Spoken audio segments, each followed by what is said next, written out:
No, Mr. Mayor, I can't hear you. We'll run down the table as I'm looking. Councillor Turman. All good. All good. Councillor Markward. All good, all good. All good. Councillor Whipper. All good, all good. Councillor McLaughlin. Yeah, yep, all good. Councillor Nelson. Yes, present, accounted for. And Councillor Halstead. Yes, on deck. Okay. We can't put you in the frame, Councillor Halstead. I think it's tilted a bit. That's better. That's better.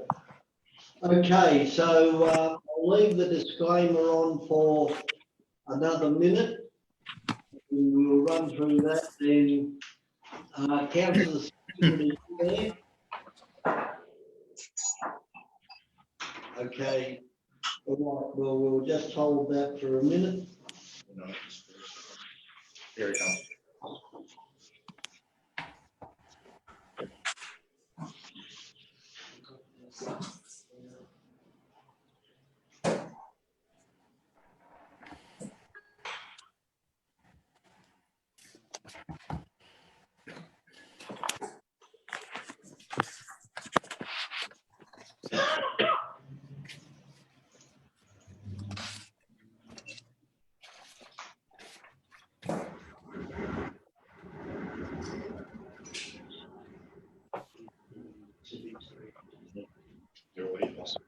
All right. Okay, everyone here.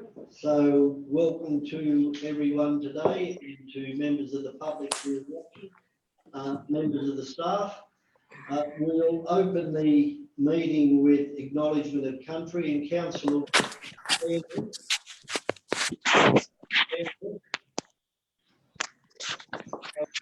Sandra.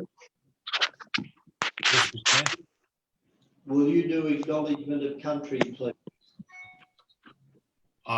Right, Mr. Mayor, thank you. Have you got it? I haven't prepared for that, Mr. Mayor. Right, Carl.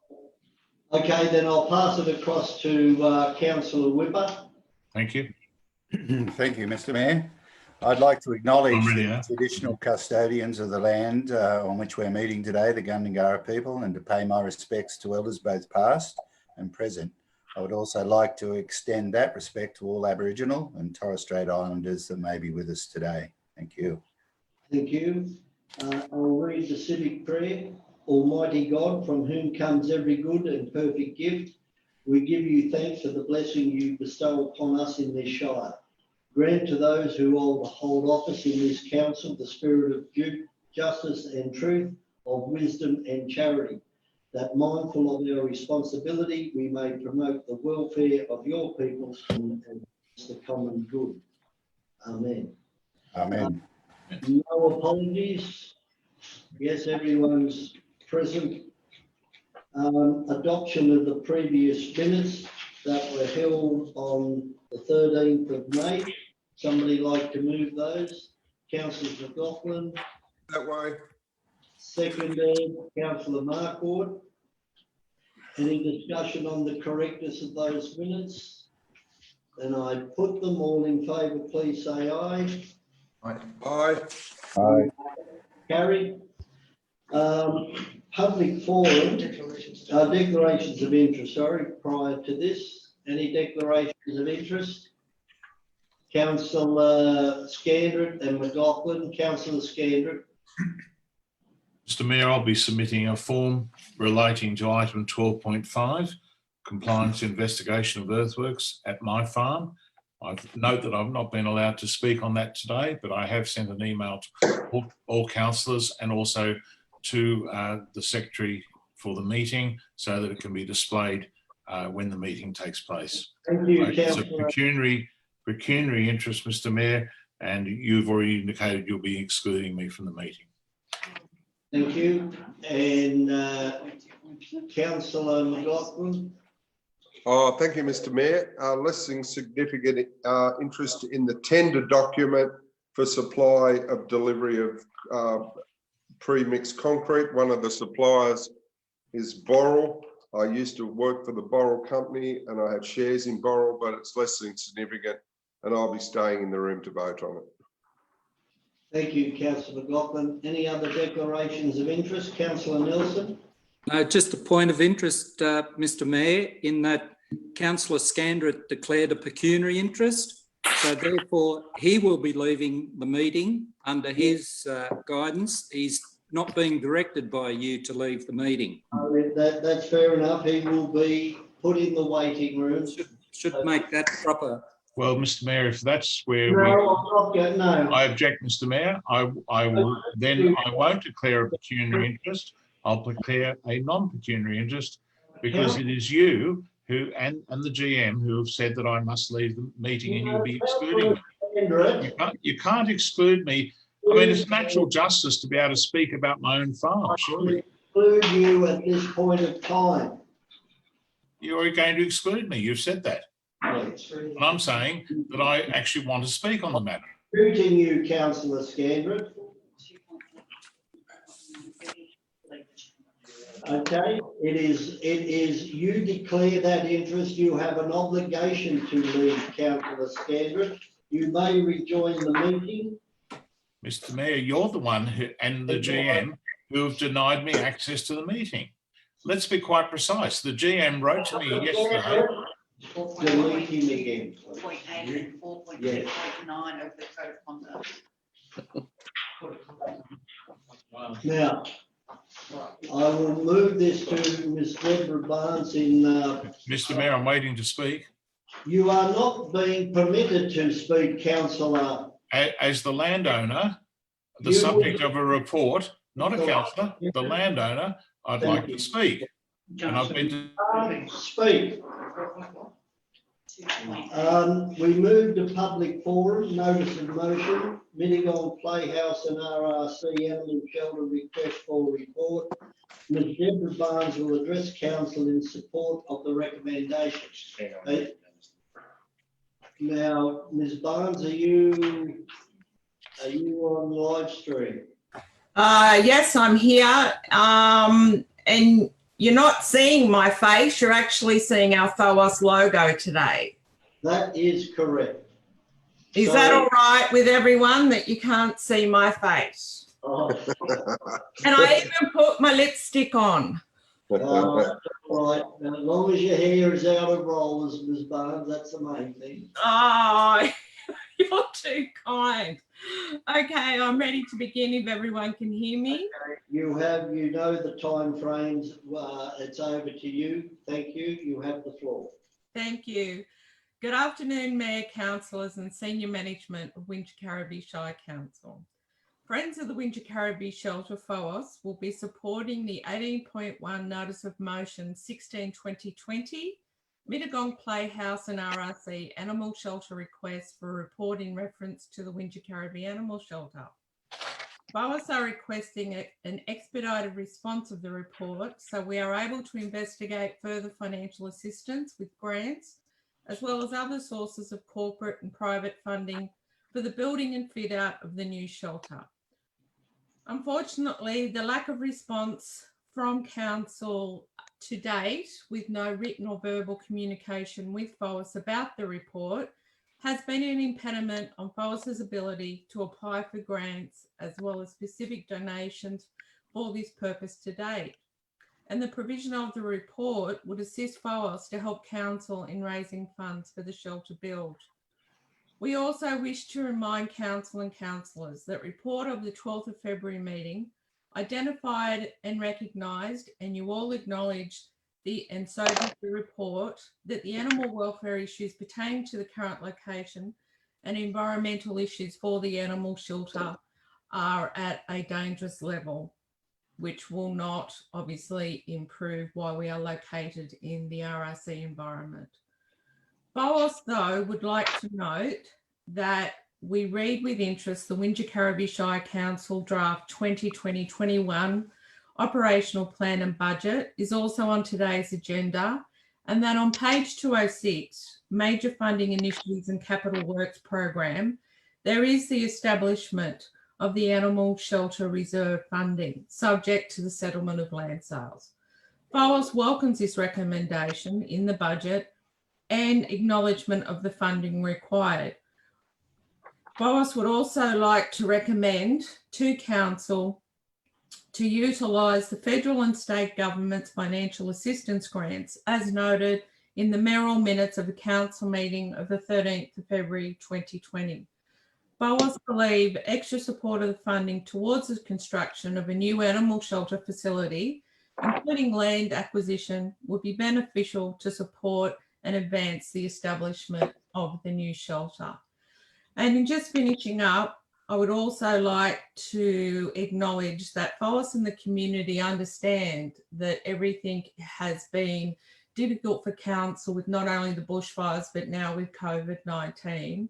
But what we basically, apart from what I've just suggested, is we wish that the communication lines between management about this matter and FOAS could be addressed more significantly. So with everything the way it is at the moment, the uncertainty with COVID, we would just like to know, be given an updated timeline as to what is actually happening and what we can expect to happen. Thank you so much for your time this afternoon and letting me speak. Thank you, Ms Barnes. And as you know, as a public forum, no comment or questions can be asked. But thank you very much. Thank you.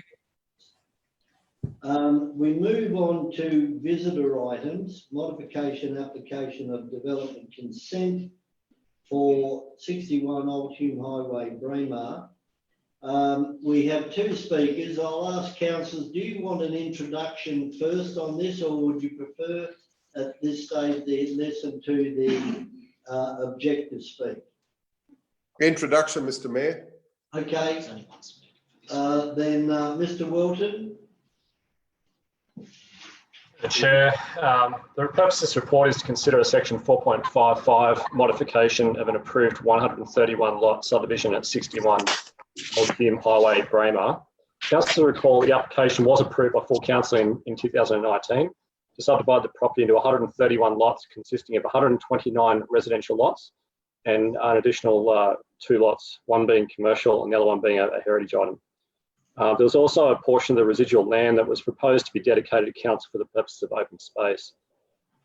Council further approved a 3-lot subdivision in December 2019, prioritising the commercial component, Camilla House heritage building, and also the remaining residential land prior to the broader subdivision of the site.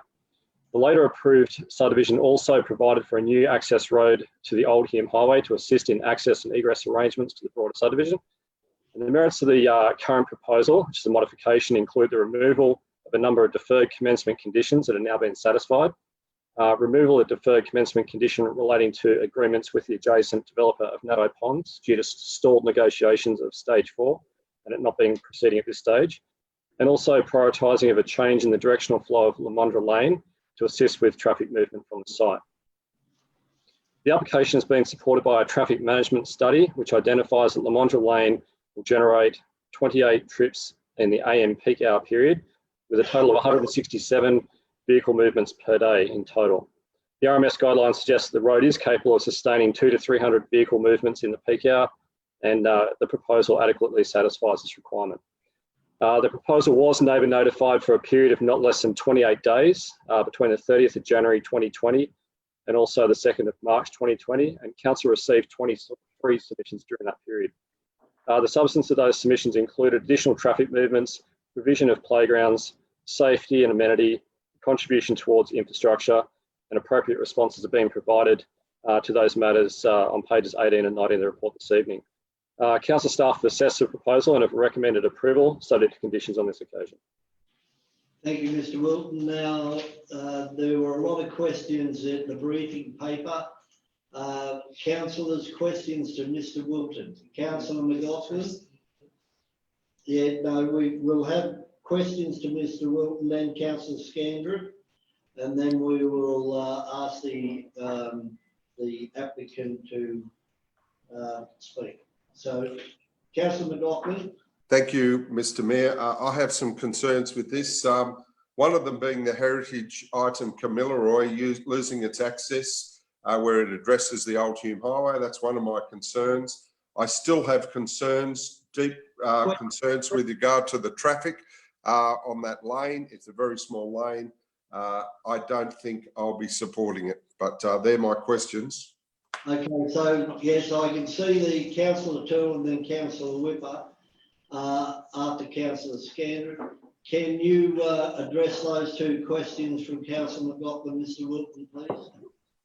Through the chair, the access to the Kamilaroi House is being reprioritised to within the actual subdivision.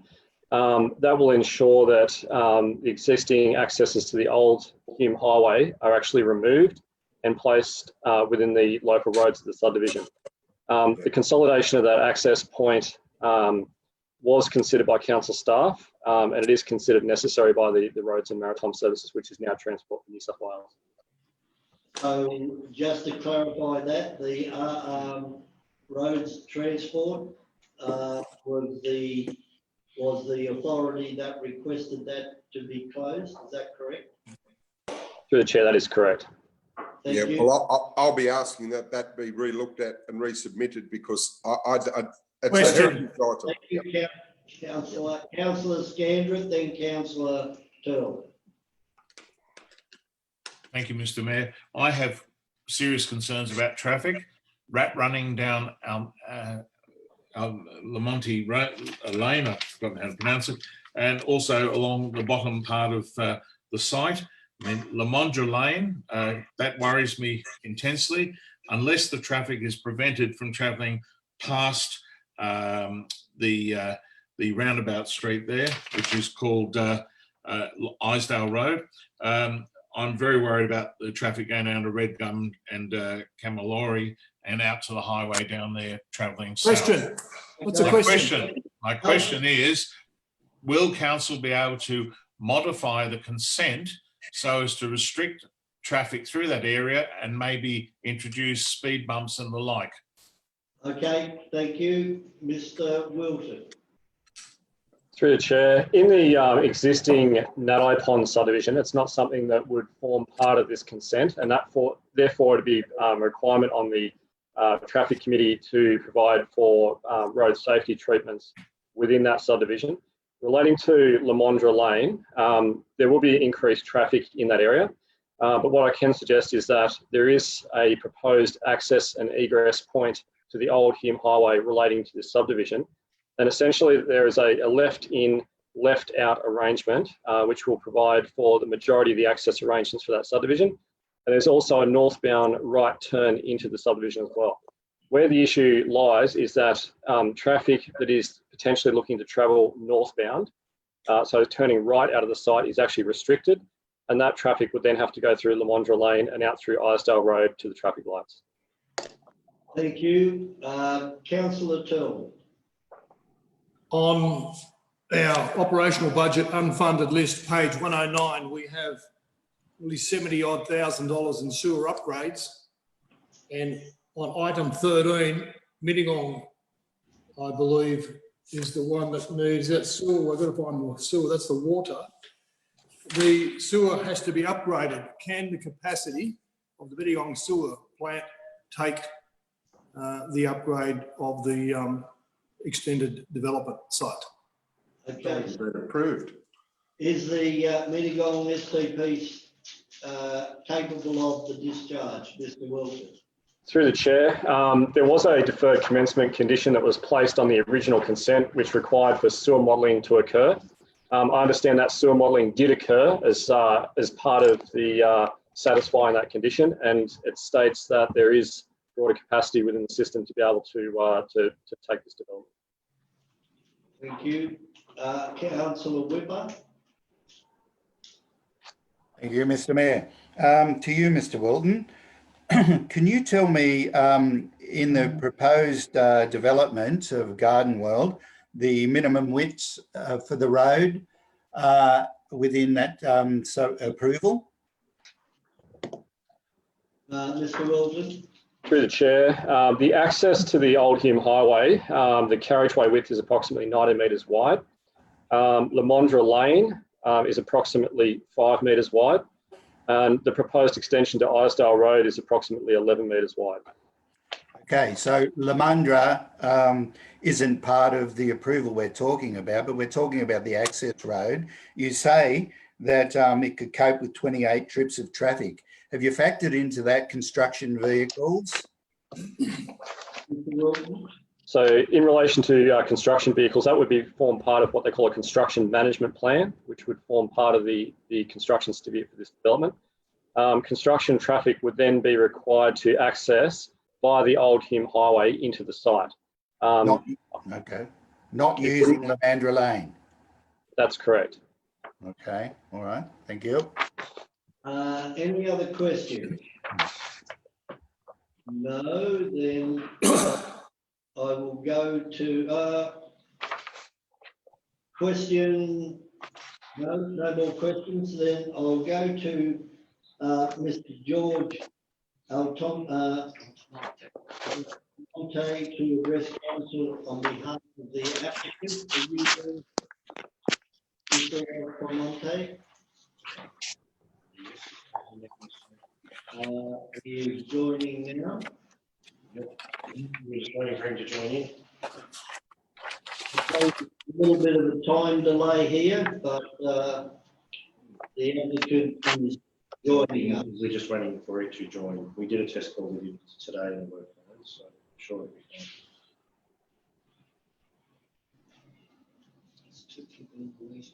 He's coming in. I've clicked him to let him in.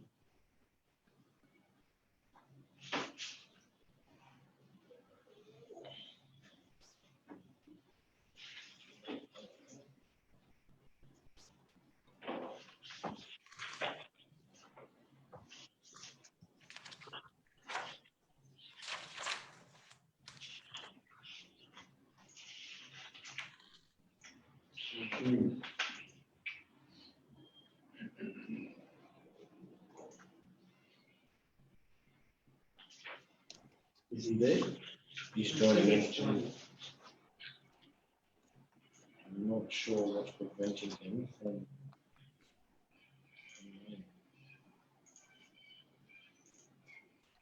We seem to be having a bit of trouble getting the applicant on screen.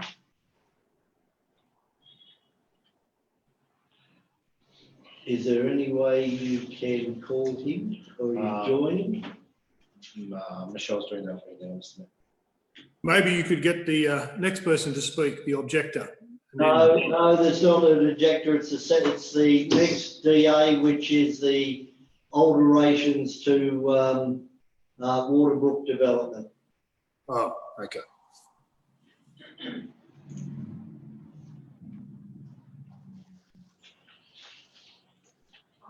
Well, if he can't join in the next 10 seconds, then I will move on. He's dropped out and Michelle is on the phone to him now. Okay, that's okay. I've been speaking with regards to council. Can he speak through a speaker? Michelle, I'll just wait to get a signal from Michelle.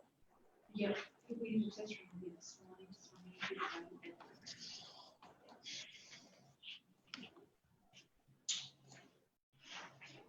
Well, technology's great. He could go on his mobile phone. Yeah, I know. We're trying to Michelle's trying to contact him. We're trying to get him, Councillor Turner. So what's happened? Are they going to contact him? He's trying to connect. I'm going to ask somebody to leave this in abeyance, move that we defer this until after we deal with the Waterbrook. He's just reappeared, Mr. Mayor. Just give me a sec.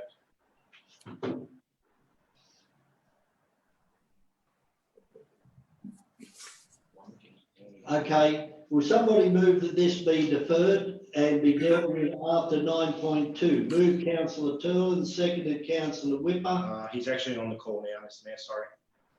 Well, we'll get him. Is he there? He's connected with audio. So, George, can you hear us? Sorry, he's going to have to wait. Okay. Well, I'll put that all in favour. Please raise your hand. Carried. So we'll move to 9.2. And I'll ask Mr. Wilton, will you please introduce this? Through the chair, the purpose of this report is to consider a section 4.55 modification application under DA 17/1822.05 for a seniors housing development at 2 to 18 Centennial Road, Barrow. Councillors recall that the development was previously approved by the Joint Regional Planning Panel in 2019, including a conceptual master plan of the site and also construction of self-contained dwellings and facilities for under 2 stages. The proposal is considered to have negligible environmental impact, the modification may be dealt with as local development as opposed to regional development on this occasion. The current modification being tabled this evening seeks to amend the internal layout of the main facilities building, including without altering the scope and the range of the facilities provided. The existing auditorium and the chapel are both to be renovated and remain central attractions at either end of the building. The indoor pool, however, at the rear of the main building is proposed to be reorientated to result in a better and improved layout for visitor parking and also for access to the facilities building. The proposal was notified for a period of 28 days and 4 submissions were received during that period. Those submissions included cultural significance and also pedestrian safety issues. And those responses to those submissions have been provided in the report. However, the assessing officer's view that both issues do not relate to the modification being considered. Accordingly, the matter has been assessed in accordance with section 4.15 and has been recommended for approval on this occasion. Thank you. So questions to Mr. Wilton in relation to this? Councillor McLaughlin and then Councillor Turlin. Thank you, Mr. Mayor. To Mr. Wilton, through the chair. With regard to the heritage item, the old priest's house, it mentions something there with regard to partial demolition. Can you tell me exactly what that's about, please? Mr. Wilton. Through the chair, the old priest cottage doesn't actually form part of this application that's being considered this evening. But what I can suggest is that they're looking to move it on the site to make it comply with the actual footprint of what they originally proposed. So they're looking at picking the building up and moving it on the site. Well, I'll be opposing that. Thank you. Okay, Councillor McLaughlin. Yeah, well, that's all right. I've got an answer and I've made a comment. Thank you. Mate, I'll give you one thing. If you continue picking on Councillor Scander, you need to do the same on Councillor McLaughlin. One has to play fair.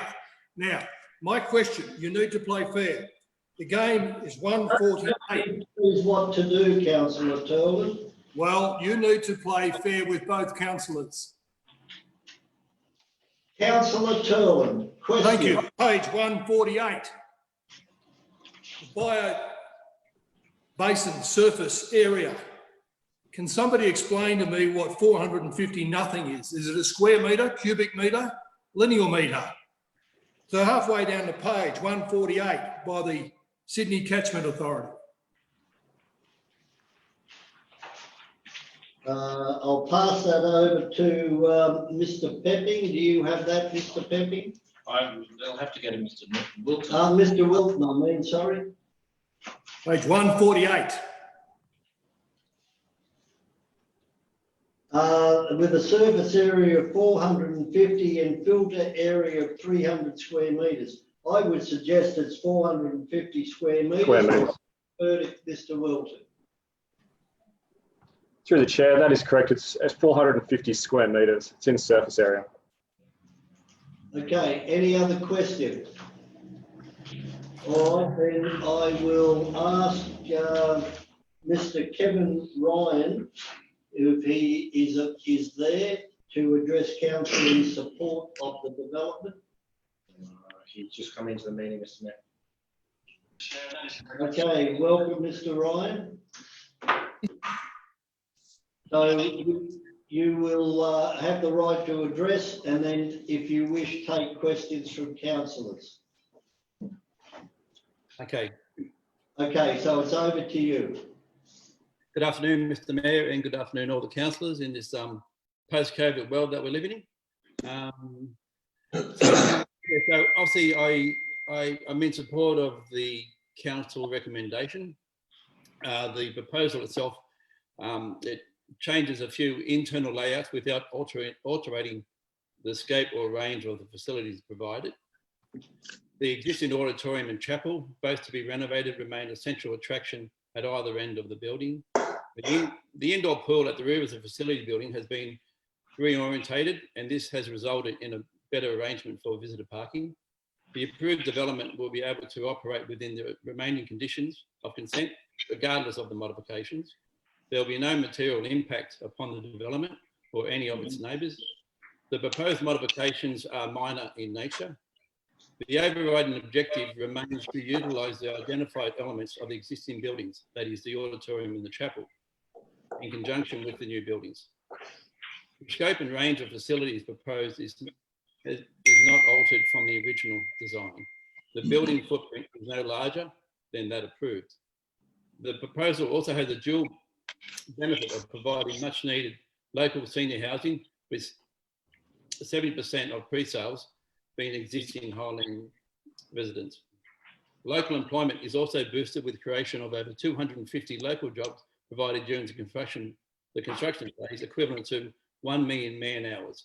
While long term, there will be 25 full-time management jobs with the added bonus over 40 local suppliers established in connection to Waterbrook within the future. With an injection of over 150 million into the local and surrounding economy, Waterbrook Borough will certainly help in getting the community back on track after the devastation of COVID-19. I support the recommendation of Council Town Planning Report. And I'm open to questions. There are questions. Councillor Scandrett, just before you do, Councillor Scandrett, Councillor McLaughlin, we cannot see you on screen. That's better. Yeah, you move away from the screen. So Councillor Scandrett, then Councillor McLaughlin. Councillor Scandrett.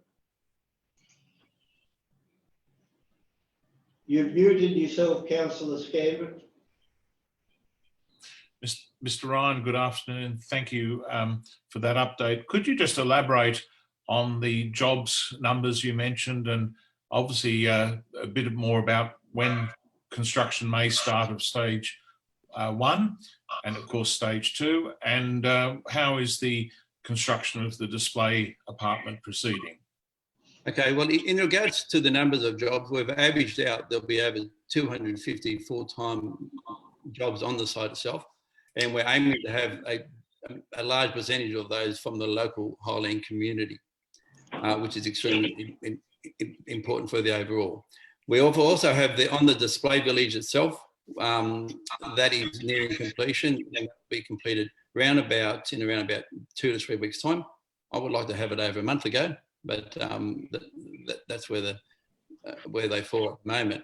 And in regards to the staging of the project, because the sales have gone exceptionally well from the local community that have really taken up this product and allowed a diverse range of buyers that came in from the local community, we're now going to build stage 1 and 2 at the same time. So this will bring the whole construction phase forward by well over a year now to the end development. And that's a great thing for local community. And also our construction phase is shortened down to around about 2.5 years rather than the 3.5 years in regards to the surrounding neighbours. They have to deal with. That's fantastic. And local suppliers will be the main beneficiaries of your materials and services? Correct. Yeah. All right. Yeah. Thank you. Yeah. All right, thank you. Any other questions to Mr. Ryan? Councillor McLaughlin. Thank you, Mr. Mayor. Mr. Ryan, thank you. If I could take you to page 89, it's the same question I asked Mr. Wilton. It says partial demolishment, and it goes on to talk about including the priest cottage. I was wondering if you could expand on that. And the other one was the increased parking with regard to the change of the pool at the end of the main building. Thank you, Councillor McLaughlin. Mr. Ryan. Thank you. In regards to the parking, we reoriented the pool itself was facing in a east-west position, and that only had a roundabout and not that much parking at the back of the building. So we reorientated the pool to now run north-south, and that allowed us to put in an extra 12 car spots, re-inventory where the 12 parking bay was. Then we put in the extra parking there. In regards to the demolition, that the partial demolition of stage 1, right? And they say here the priest cottage, but we're not demolishing the priest cottage. We're relocating the priest cottage within the confines of the site. Have we got approval for that? Yes, we do. Who from? From council. Is that correct, Mr. Wilton? Any other?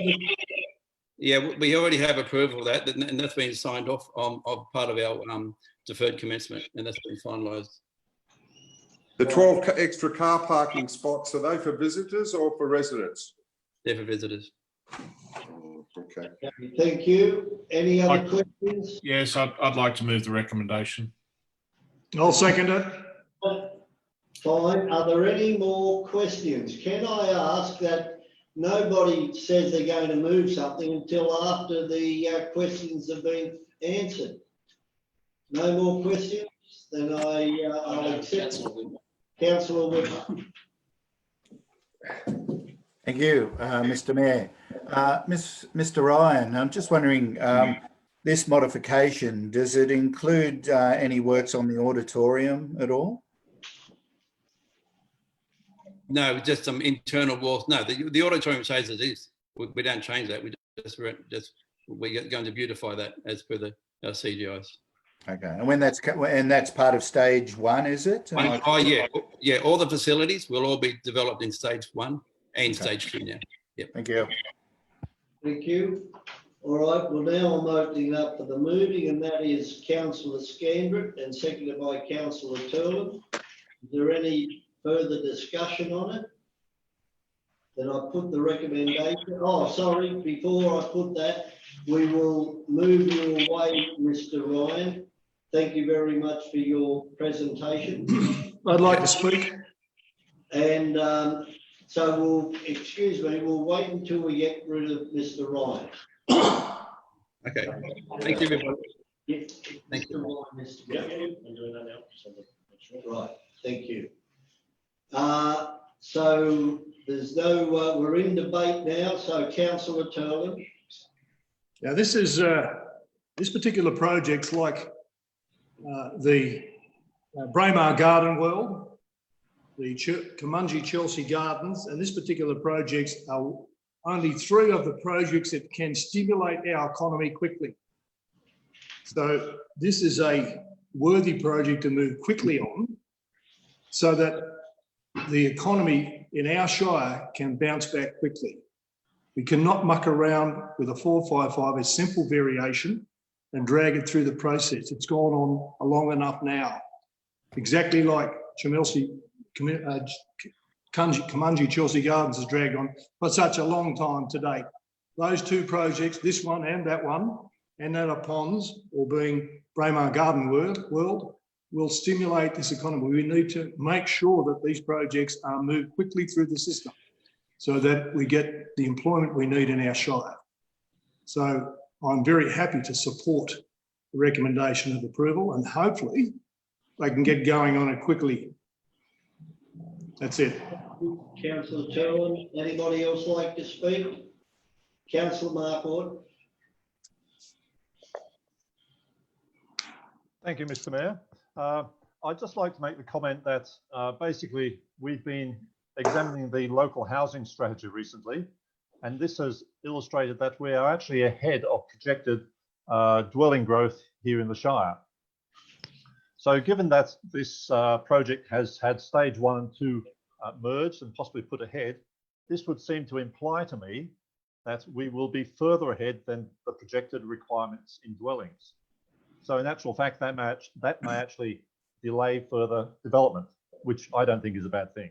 So I just think it's an interesting observation, and I will be supporting this as it stands. Thank you. Thank you, Councillor Markward. Councillor McLaughlin. Thank you, Mr. Mayor. I hear what Councillor Turlin has said, and to a certain point, I agree with that. What I'm concerned about here is we have, as a council, tried to put forward for affordable housing in all our projects going forward. And this is yet another one that has dodged out on any social or housing for people. This housing for disabilities over 55s, I find a difficult one. It's a rezoning, basically. That's what it comes down to, from high density in a low density area. I've got some real concerns about staff giving delegated authority to pick up and move a heritage item. I'm concerned about that. The heritage item is part of its situation. So I won't be supporting this proposal tonight. Thank you. Any other speakers? No other speakers, then I will put the recommendation moved by councillor Scandrett and seconded councillor Turlin. Now it's everybody has to put their hands, all in favour. All councillors save councillor McLaughlin. I declare the motion carried. Now we'll move back to 9.1 and hopefully we've got Mr. Almonte on the availability to speak. He appears to be there, Mr. Mayor. I don't know if you can hear him. Okay, are you there, Mr. Almonte? Yes, I am. Okay, all right, we haven't got you, we have you on audio, but not on visual. So until we get you on visual, we'll ask you to give your address, so away you go. You ready to go? Yes, you're ready to go. Okay, well, thank you very much. I'd like to, I've been asked to speak on behalf of my sister and brother-in-law Bruno and my father Romeo, who are the owners of the Garden World site. In July 2019, we received a deferred commencement consent to develop the site into 129 residential lots. Now, of the 5 deferred conditions, the most significant condition required us to negotiate with the owner of the adjoining Stage 4 Natai Ponds development, Mr. Jeff Knox. In late 2019, I attempted to commence negotiations with Mr. Knox, and as evident by copies of his emails to me in response, which I sent to you last Friday, we elected to pursue an alternative access arrangement, especially after speaking to the RMS, which I will now explain.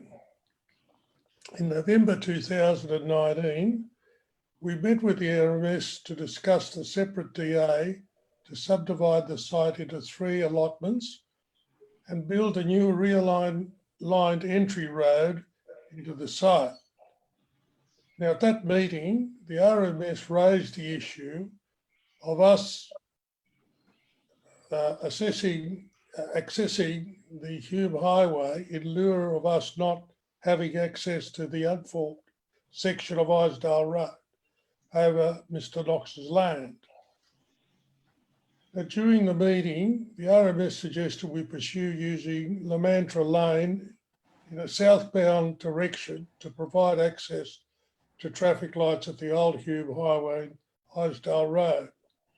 Now, following this meeting, we submitted amended drawings in accord with the RMS in principle agreement to using Lamantra Lane, and as reported in Council's assessment report, the RMS have now formally given their approval to our application before you today. Now, this is further explained in pages 5 and 6 of your report. And my sister and brother-in-law agreed to construct a new realigned entry road off the old Hume Highway into their site, including payment to construct the extension to Lamantra Lane onto their land.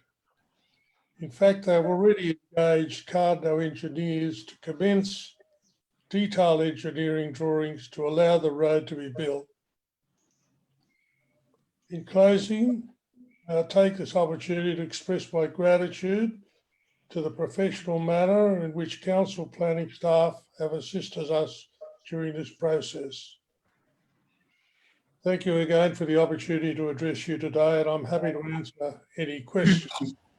Okay, thank you, Mr Almonte. I'll ask councillors, can you see councillors on your screen, Mr Almonte? I can see Graham McLaughlin. Right, okay, so we'll run round and their faces may come up as they ask a question. I think Councillor McLaughlin would like to ask a question. Any more after Councillor McLaughlin? Councillor Scandrett, then Councillor Turler. Councillor McLaughlin. Yes, thank you, Mr Mayor, and thanks for your introduction. I understand the difficulty here. Look, I'm concerned about the heritage item Kilroy there that I believe you own as well. With regard to the access there for, I believe, deliveries come in semi-trailers to that property. I'm just a bit concerned about how that can operate and how that will affect the people in that lane, Lamandra Lane, because I have concerns about the width of that. Maybe you could talk to that, please, because there's a commercial operation there that is still ongoing with that, antique property. Thank you, Councillor McLaughlin. Mr Almonte. You're talking about the Lamandra Lane? Yes. How they will. Well, the design as we've got it is that if people want to go in a northerly direction on the Hume Highway, then they would go left into Lamandra Lane, follow the creek down, and then turn right into Isdale Road, and then turn right at the traffic lights. So and that's in a semi-trailer, I take it. Yeah. Okay. Thank you. Thank you, Councillor Scandrett. Thank you, Mr Mayor. Mr Almonte, I'm getting feedback about traffic heading south on Lamandra Lane that might continue past Isdale, because it's going south, out through Redgun, Cameralorry, and out to the highway. Have you contemplated supporting any improvements to restrict any possible rat running in this area on this subject, this adjoining land? Thank you, Councillor Scandrett. Mr Almonte. Well, we had a traffic engineer that had a look at all of that. When they go along Lamandra Lane, probably they can't turn right into Mimosa. We'll probably put a sign there, and I think that's what the report says, so that they go straight down and then turn right into Isdale Road. So there would be no addition. Yes, it's more going straight through, Mr Almonte, down to Redgum, swinging onto Cameralorry, and going out through Beresford or further south to go onto the Old Hume.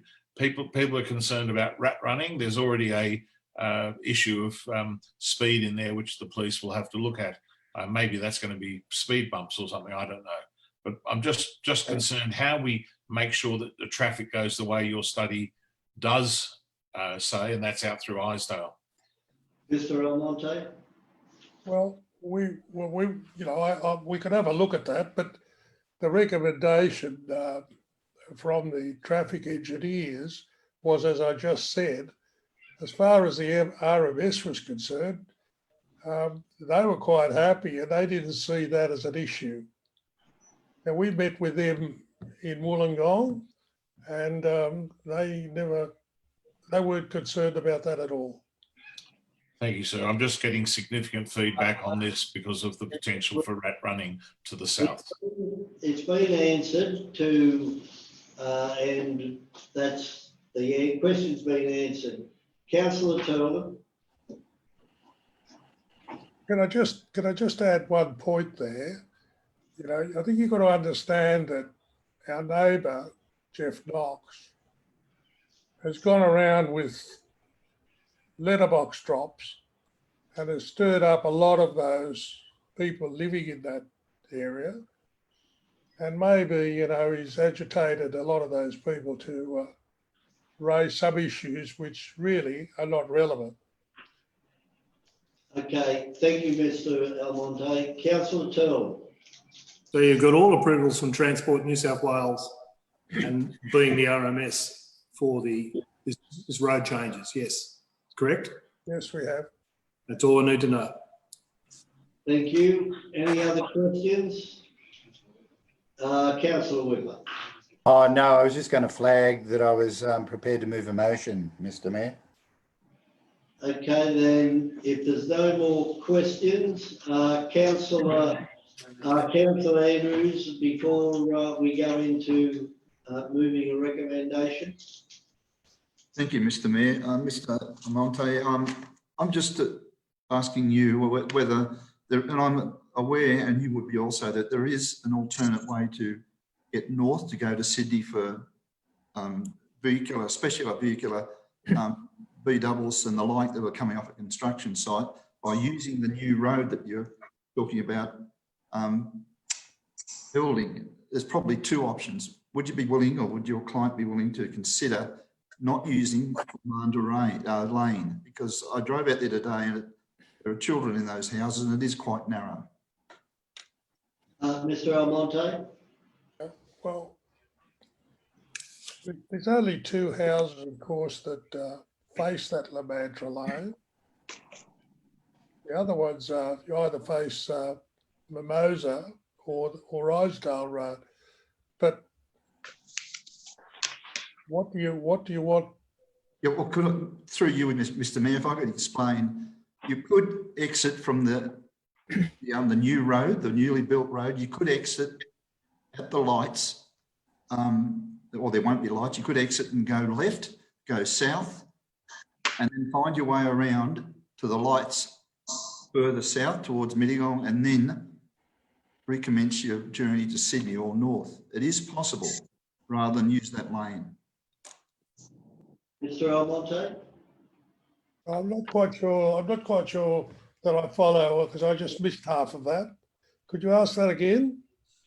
I'm just making the point, and I'll try and make it very clear. You could exit, whether it be a truck, a vehicle, B double or the like or whatever, you could exit the construction site via the newly constructed road that's in design and go left on the old Hume Highway, heading south towards Mittagong, and without being explicit, you can then find your way to the lights just south of this development and exit there to go north to Sydney. You don't need to use Lamandra Lane. It is possible.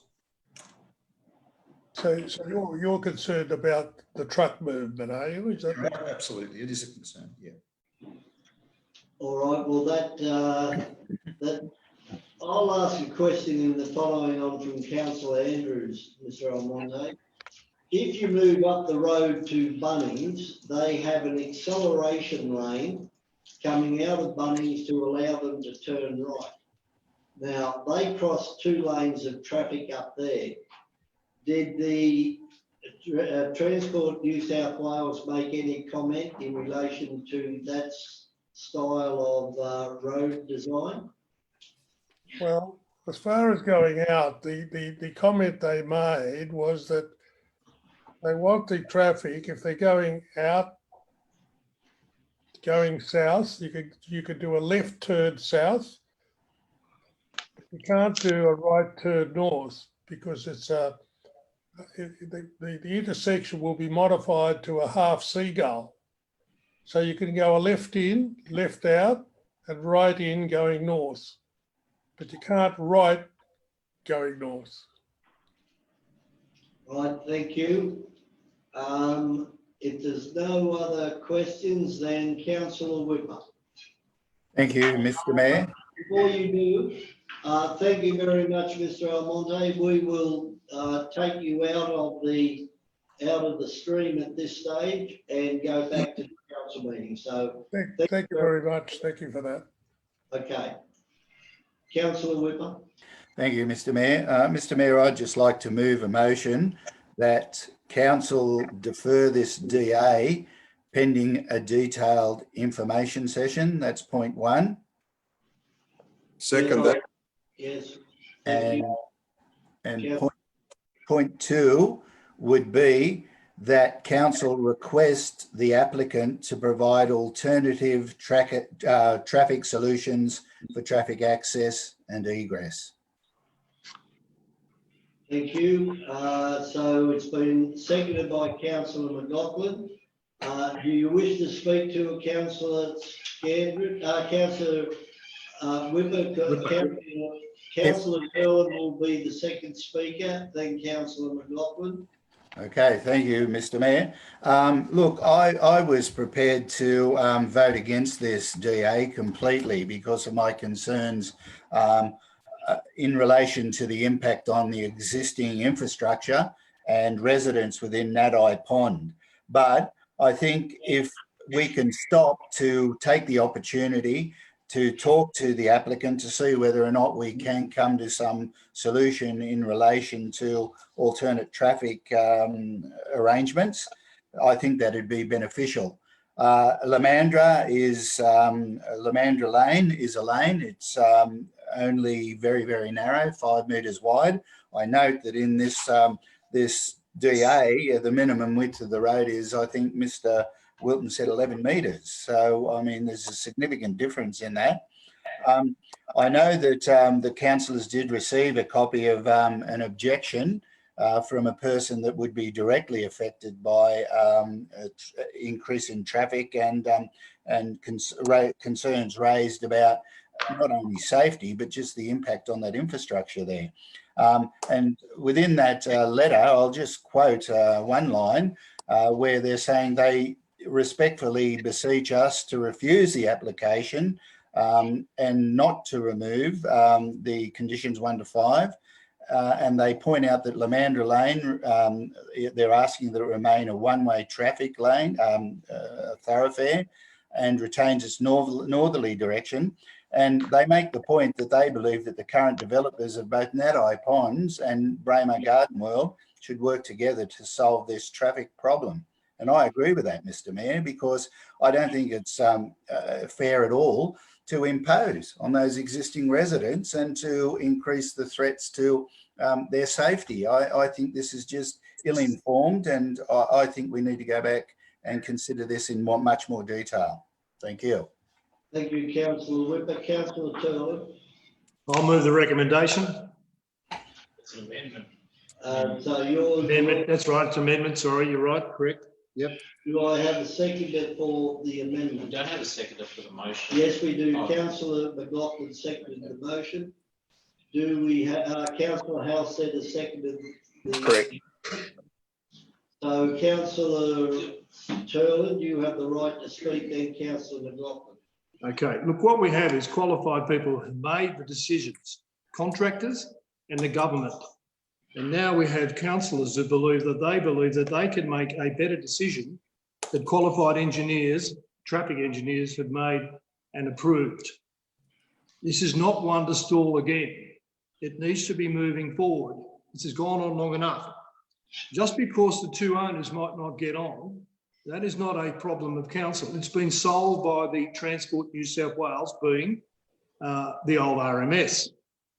Now, if it's the problem that you're worried about is the construction phase of the project, that can be resolved, even as the houses are being built.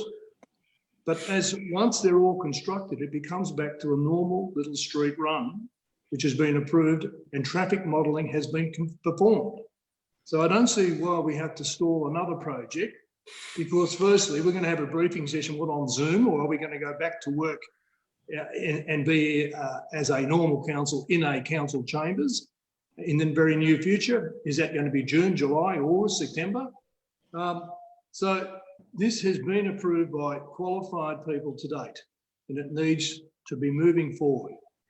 It will stimulate the local government again. Our local area needs stimulation, and this is another project It should not be stalled any longer than it is. Thank you. Councillor McLaughlin.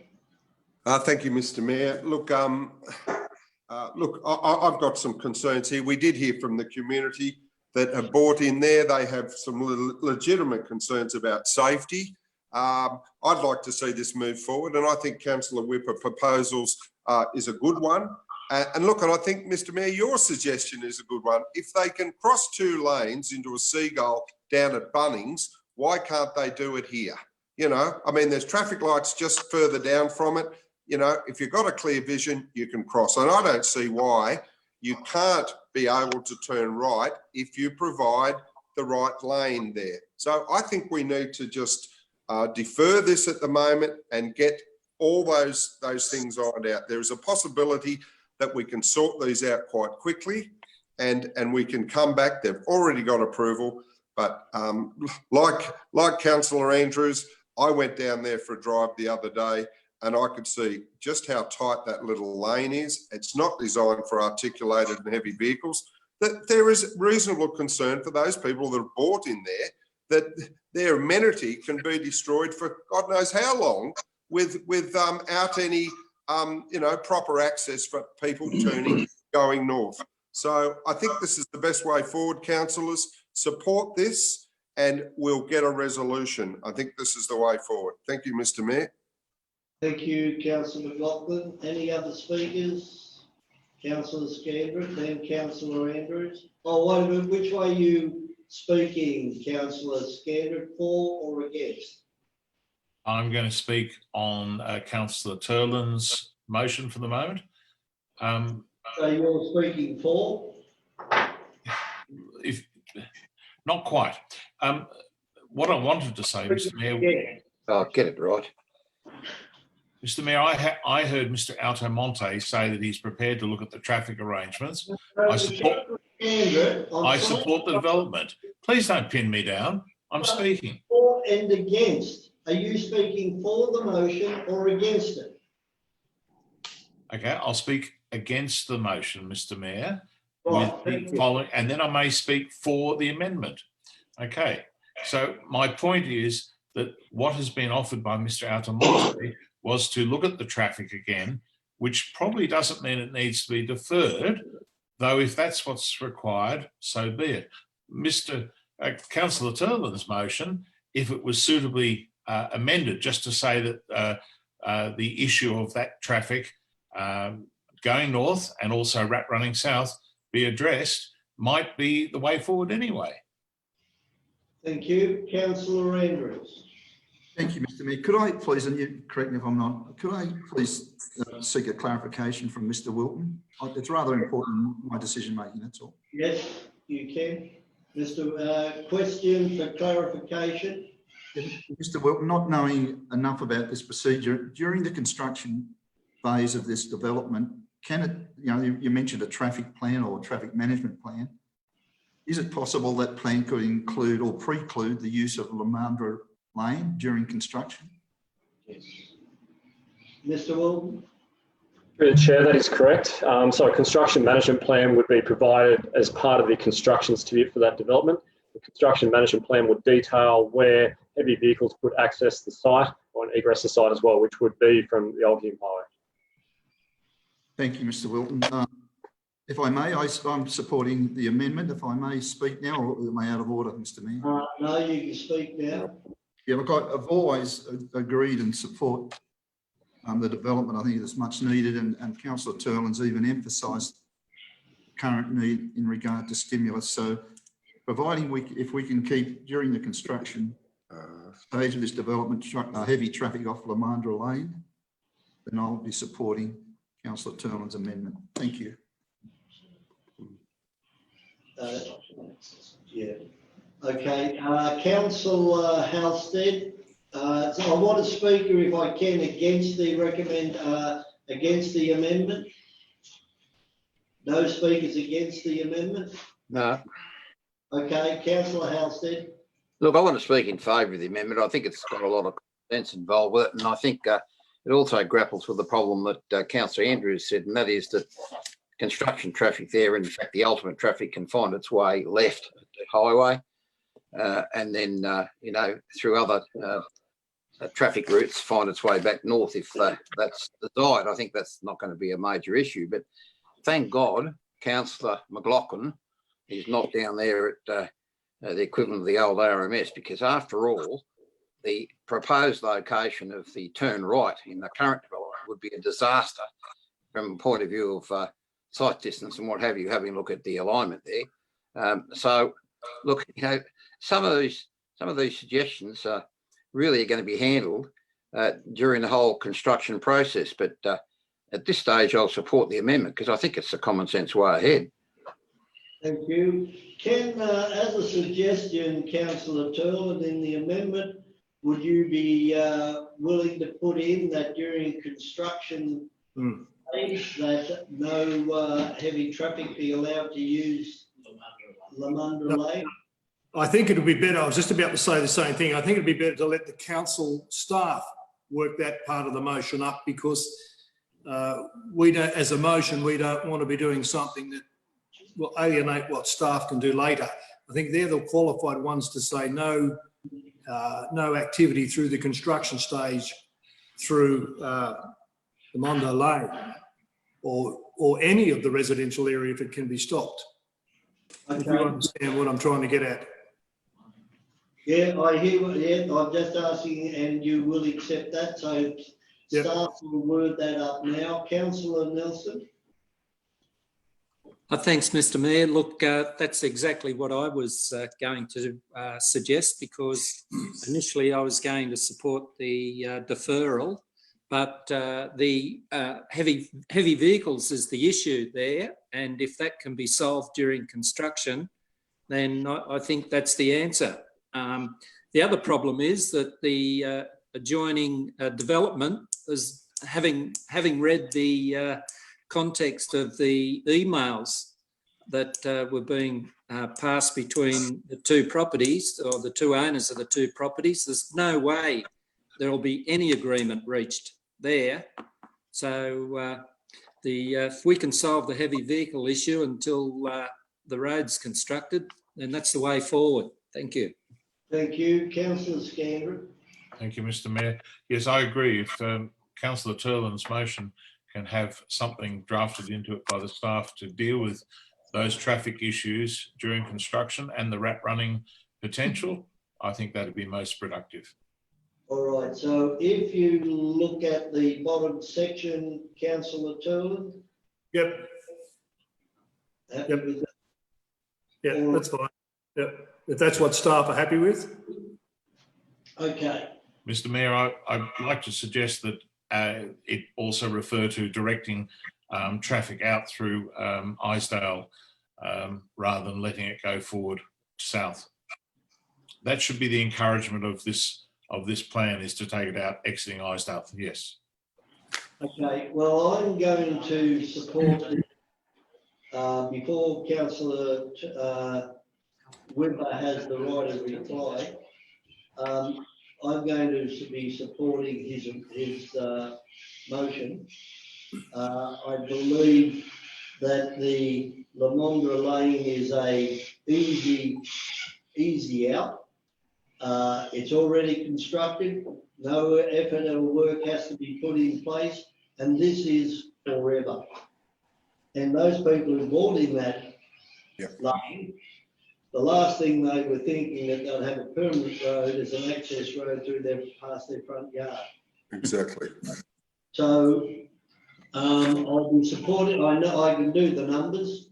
It's not for any other reason than I have no problem with the development. I've supported the development since the inception, but I believe it is just a easy access arrangement when there could be alternates that, yes, it's going to cost more money, but I'm thinking as in 5 years' time, when there's another 130 houses constructed there or whatever, that it's going to be an ongoing issue for those residents. So, Councillor Whippy, your right of reply. Thank you, Mr Mayor. And with the approval of the seconder, I'd just like to put a point in there about that all protections are given to Kamilaroi during this the approval of this subdivision. So happy to thank you, Councillor McLaughlin. And councillors, it's Kamilaroi and it's Lamandra. Lamandra is a native species of plant, for those that don't know. So that's just a little education lesson of Australian natives. But councillors, look, it concerns me that that we're doing this because we might have qualified people making recommendations, but those qualified people don't live there. They don't have to be confronted every day by the impost on their lifestyles. They don't have to see those children that access that carriageway put at risk. They don't have to do any of that. What I'm asking is that we make an informed decision, not a decision on the run, and give a free kick to a developer. That's basically what this boils down to. And I really can't believe that we're not going to take the time to do that properly. All we hear is let's get the wheels of the economy turning without any consideration whatsoever for the social and community benefits of those people that bought into that property and who have every right to express their concerns in relation to impacts on their lifestyle. Now, if developers want to fight among themselves, let them. I couldn't care less. But I think they do have a responsibility and a commitment to the community. And that's all we're asking. Get this right. Once it's done, we know, and those that have been around for a while know that sometimes mistakes are made in planning, and we never can correct those mistakes. I'm just quite fearful that's exactly what we're doing now by not taking the time to consider this in more detail. A deferral isn't a rejection of the development itself. It's just time to get some information to make the proper decisions that are going to benefit those and not impact on those people who live in that area. That's all. So, councillors, I'm asking that you may reconsider and support a deferral, because I think this is really important and this could come back to bite us. Thank you. Thank you, Councillor Whipper. So that winds up the debate. So I'll put the amendment first. All those in favour of the amendment, please put your hand forward. Councillor Andrews, Turlin, Halstead, Nelson and Scandrett. Those against, Councillors Markwart, Whipper and McLaughlin and Gare. I declare the amendment carried. The amendment now becomes the motion. I put the motion. All in favour, please put your hand forward. Councillors Turland, Andrews, Halstead, Nelson and Scandrett. Those against. Those against, Councillors Markwart, Whipper, McLaughlin and Gare. I declare the motion carried, and we now move on to page 156, 11.1, tender for sewer pump electrical upgrade. Councillor Nelson. Yes, thanks, Mr Mayor. I'd like to move number 2, that it go into closed council, as I have a couple of questions I need to ask to clarify things on this. Seconded by Councillor Markwart. Any discussion? Put it. All in favour, please put your hands up. And that's, hang on. Yes, carried. Thank you. 11.2, page 162. Tender outcome of direct negotiation, supply and delivery of contract. Can I have a mover of some way or question? Councillor Turlin. Seconded, Councillor Markwart. Any discussion? Yes, Councillor Turlin. No, I'm happy to move forward. Okay, put it. All in favour? Those against? Carried. 11.3, page 166, tender for the replacement of Lackey Park Avenue sewer pump stations. A mover. Are you moving 1 or 2? Councillor Halstead's moving it. One.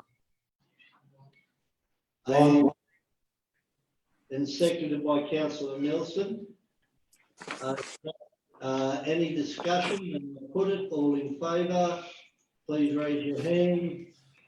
Carried. Oh, and now that it's been passed, Read it out. I'll ask the GM to read it out. And the recommendation that council has adopted is that council accepts the tender from Donkey's Construction Pty Limited at a lump sum of $1,978,350 inclusive of GST to undertake the replacement of Levy Park and Australia Avenue sewers pump stations. Okay, we move on to 11.4 Seymour Park Master Plan. Move that, Mr Mayor. Happy to second that, Mr Mayor. Seconded councillor McLaughlin. Now, is there any comment? Introduction and question, please, Mr Mayor. Okay, we have Been premature. so we can have an introduction, Mr. Wilton. No, Mr. Wilton. Mr. Paul. Mr. Paul. Look, councillors, by way of a brief introduction, the draft Seymour master plan was put out on public exhibition in December of last year and was on exhibition for 28 days. Council's received a number of submissions. They're detailed in the attachment with responses from council staff. In terms of moving this forward, it provides a blueprint for improvements to Seymour Park over 3 stages. We don't have the funding to do all of this in one go. As the report indicates, we were successful in getting $200,000, which will certainly help us move along with stage 1. Probably really not much else to say. Councillor Scander, I guess I'll await your question. Councillor Scander, then councillor Turner. Thank you, Mr Mayor. In this part of the report, it clearly shows right angle parking in the existing location. That's page 181, Mr Paul, but yet on page 183, it clearly shows angle parking in the top end of the report, as well as 6 spaces on Lavelle Street. I worry that we are going to have a net reduction of existing car space capacity, and that's why I asked the question in the pre-meeting. Could you confirm whether we've got more or less? Councillor Scander, for you, Mr Mayor. I've spoken to Council's traffic engineer. The response I've got is that we obviously are formalising the parking around this particular facility. It doesn't preclude people still parking on the street, parallel parking on the street. The plans also don't preclude further parking being provided sometime in the future if it's seen necessary. But based on the advice I've got from Council's traffic planning engineer, he has no concerns in terms of being adequate parking for this particular facility. Mr Paul, if you look at page 183, the new angle parking on Spencer Street with the island of trees behind in the parking seems to suggest there's going to be 5 spaces where there were, 5 plus 2 disabled, where there were 12 or more. Councillor Scander, the parking that is in Spencer Street, as I understand it, is fairly informal, and people sometimes park in all sorts of angles and directions. So is there 12 car spaces there? I would suggest to you that depends on the particular day and how the cars are parked. It's an informal car park. Yeah, Mr Paul, it's a rectangular space. It doesn't have any line marking because it's gravel. It has ample capacity for 12. I go past it. It's only 2 minutes from council. And the drawing shows here that it's only got 5 spaces plus 2 disabled. So there's a net loss of 5 or 6 in capacity by putting this angle parking and green space. I just think it's a retrograde step to do that. I'm happy with the plan otherwise. Quite frankly, I'd just delete that and just formalise it as right angle parking and add in 2 disabled. Well, I don't agree with that. We have the master plan, and this is what we're looking at endorsing or rejecting. But Mr Mayor, the drawings are different. both of them are contradictory. Here they are. There's two different drawings. And I'll pass that back to Mr. Paul. Look, Councillor Scandrett, I'll have to take that on notice because you're right. I can't answer that. My understanding is that they are going to be 90 degree, but that was in Lavelle Street when I was talking to Frank Icano this afternoon. I didn't specifically talk about Spencer Street. I can clarify that. But as I've said, there is still the ability for the public to park parallel in Spencer Street and I believe also in Lavelle Street. Yes. And this plan doesn't preclude, if required, if there's a need for expansion of that parking in the future. Well, Mr. Paul, in Spencer Street, it is narrow at that point, and with the golf club traffic and so on, it is quite often that I have to pull over to the curb because it's not wide enough. I go through there every day, and the car parking contradiction, this is why I raised it. If we're going to move the drawing 181 for the Spencer Street parking, that's fine. But otherwise, this needs to be sorted out. The whole idea is encouraging access. Okay, we're after questions. All right. So we'll take that question is being taken on notice, but my understanding is that would not relate to both car parking spaces. Councillor Turley. Thank you very much. I'm not really fussed about the parking, so I'm not going to bring that up. I think we're pretty right with it. What I brought up before on page 179, if you look at the contour maps where Whites Creek is, I brought this up a few times, is that we have a chance of putting a detention system in there, which will only help the main street of Moss Vale. Now, I brought this up a few times, and it should go to the flood committee if that's where you wanted to go. But I think we need to look at the possibility. If you look at the contour lines, the wider they are, the flatter the land, we have an opportunity of putting it where, say, number 19 is, but 19, but more to the south, a detention system which will help the Moss Vale Main Street, Whites Creek. So you're suggesting that this be referred to the floodplain committee for comment? Well, I think we have an opportunity of doing something with this master plan without having to bring it back again.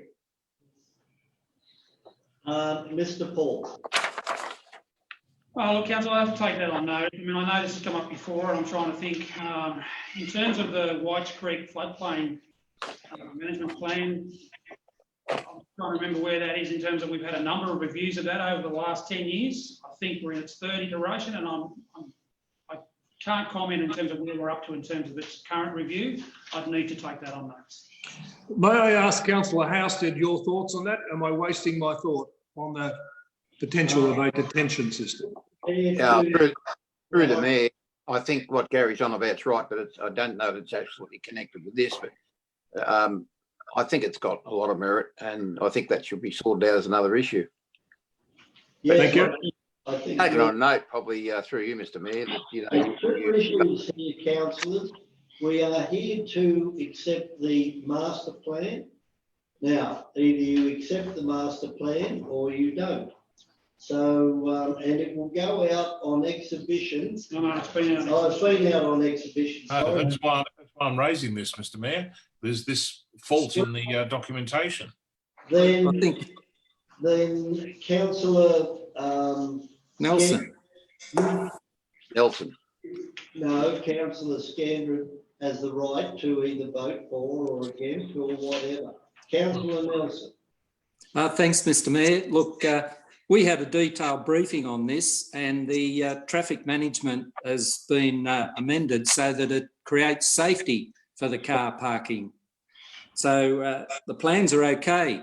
And following Councillor Scandrett's criticism earlier today, I actually went up there and had a detailed look, even up in Lavelle Street, where it clearly shows that there'll be additional parking up there. There won't be any problem with parking along Lavelle Street. And Spencer Street is fixed up for the safety reasons. So let's get on with this, and I'll support it. It's a great concept. Thanks, Mr. Mayor.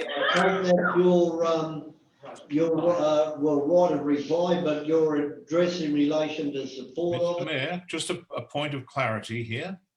A clarification, Councillor. Oh, geez. No. I'm sorry, you've got two drawings there. Which one is you adopting? The one with the existing parking on Spencer, or the one with the amended, much smaller parking on Spencer? Come on, it's a matter of precision, surely.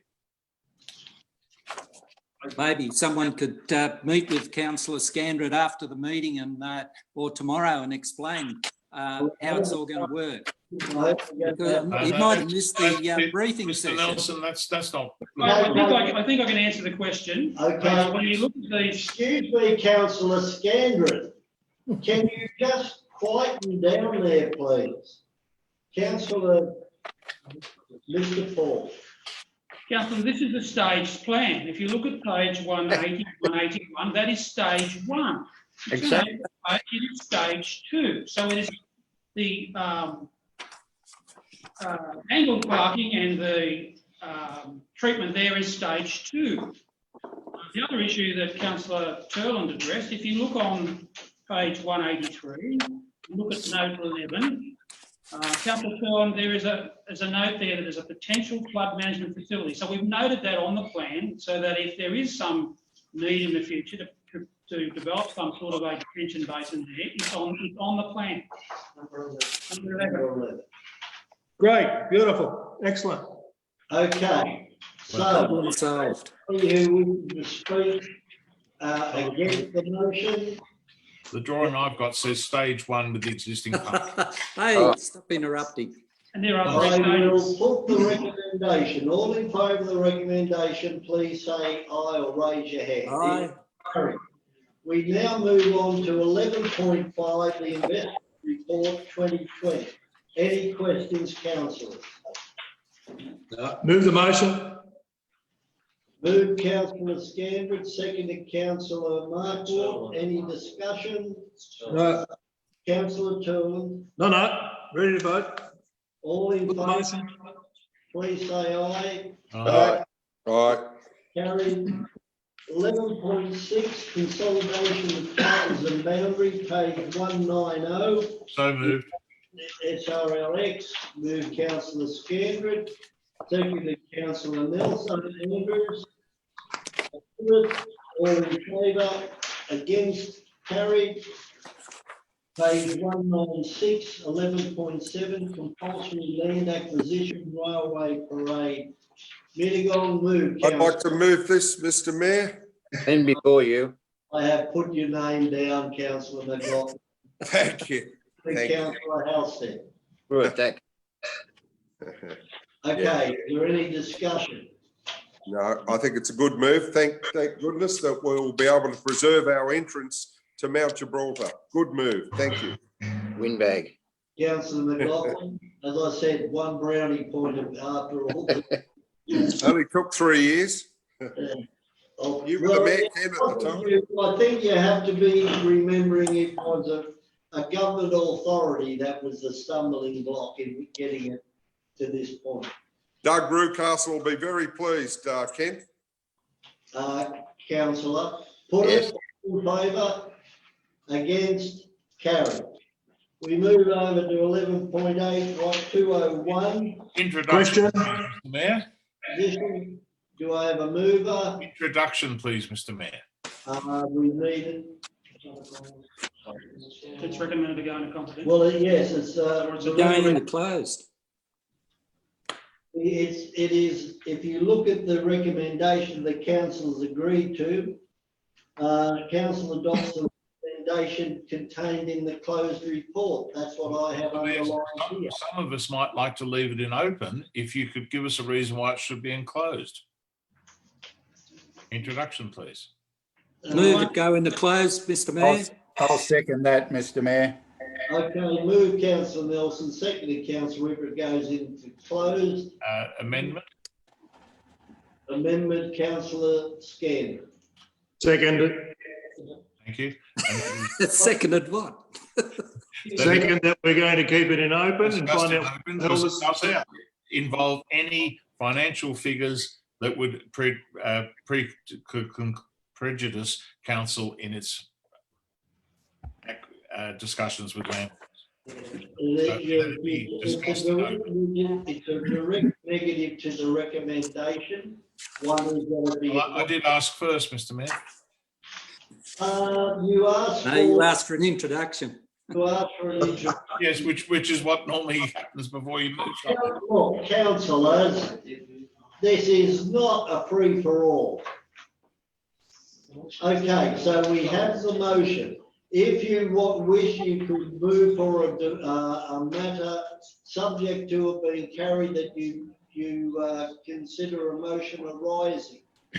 You can't move a direct negative. So my suggestion. I'll move it this way, Mr. Mayor. That excuse me, councillor.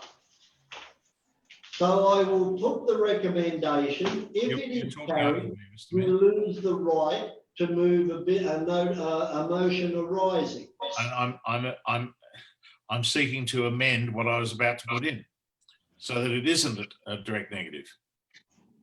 Then will you please put it to the chair, your amendment? That in relation to the report, that the matter be discussed in open council for the purposes of understanding why it should go into closed. Sorry, can't accept it, councillor Scandrett. I'm going to put the recommendation to see if it is endorsed by the majority of councillors. If not, you will then have the right to move a motion arising. This is about the Berrimah deviation, Mr. Mayor. I put the recommendation. All in favour, please raise your hand. Councillors Whipper, Andrews, McLaughlin, Mark Ward, Nelson and Andrews. I declare the motion carried. Please record my opposing dissenting vote, I should say. You. Okay. Now, so that will be discussed in closed.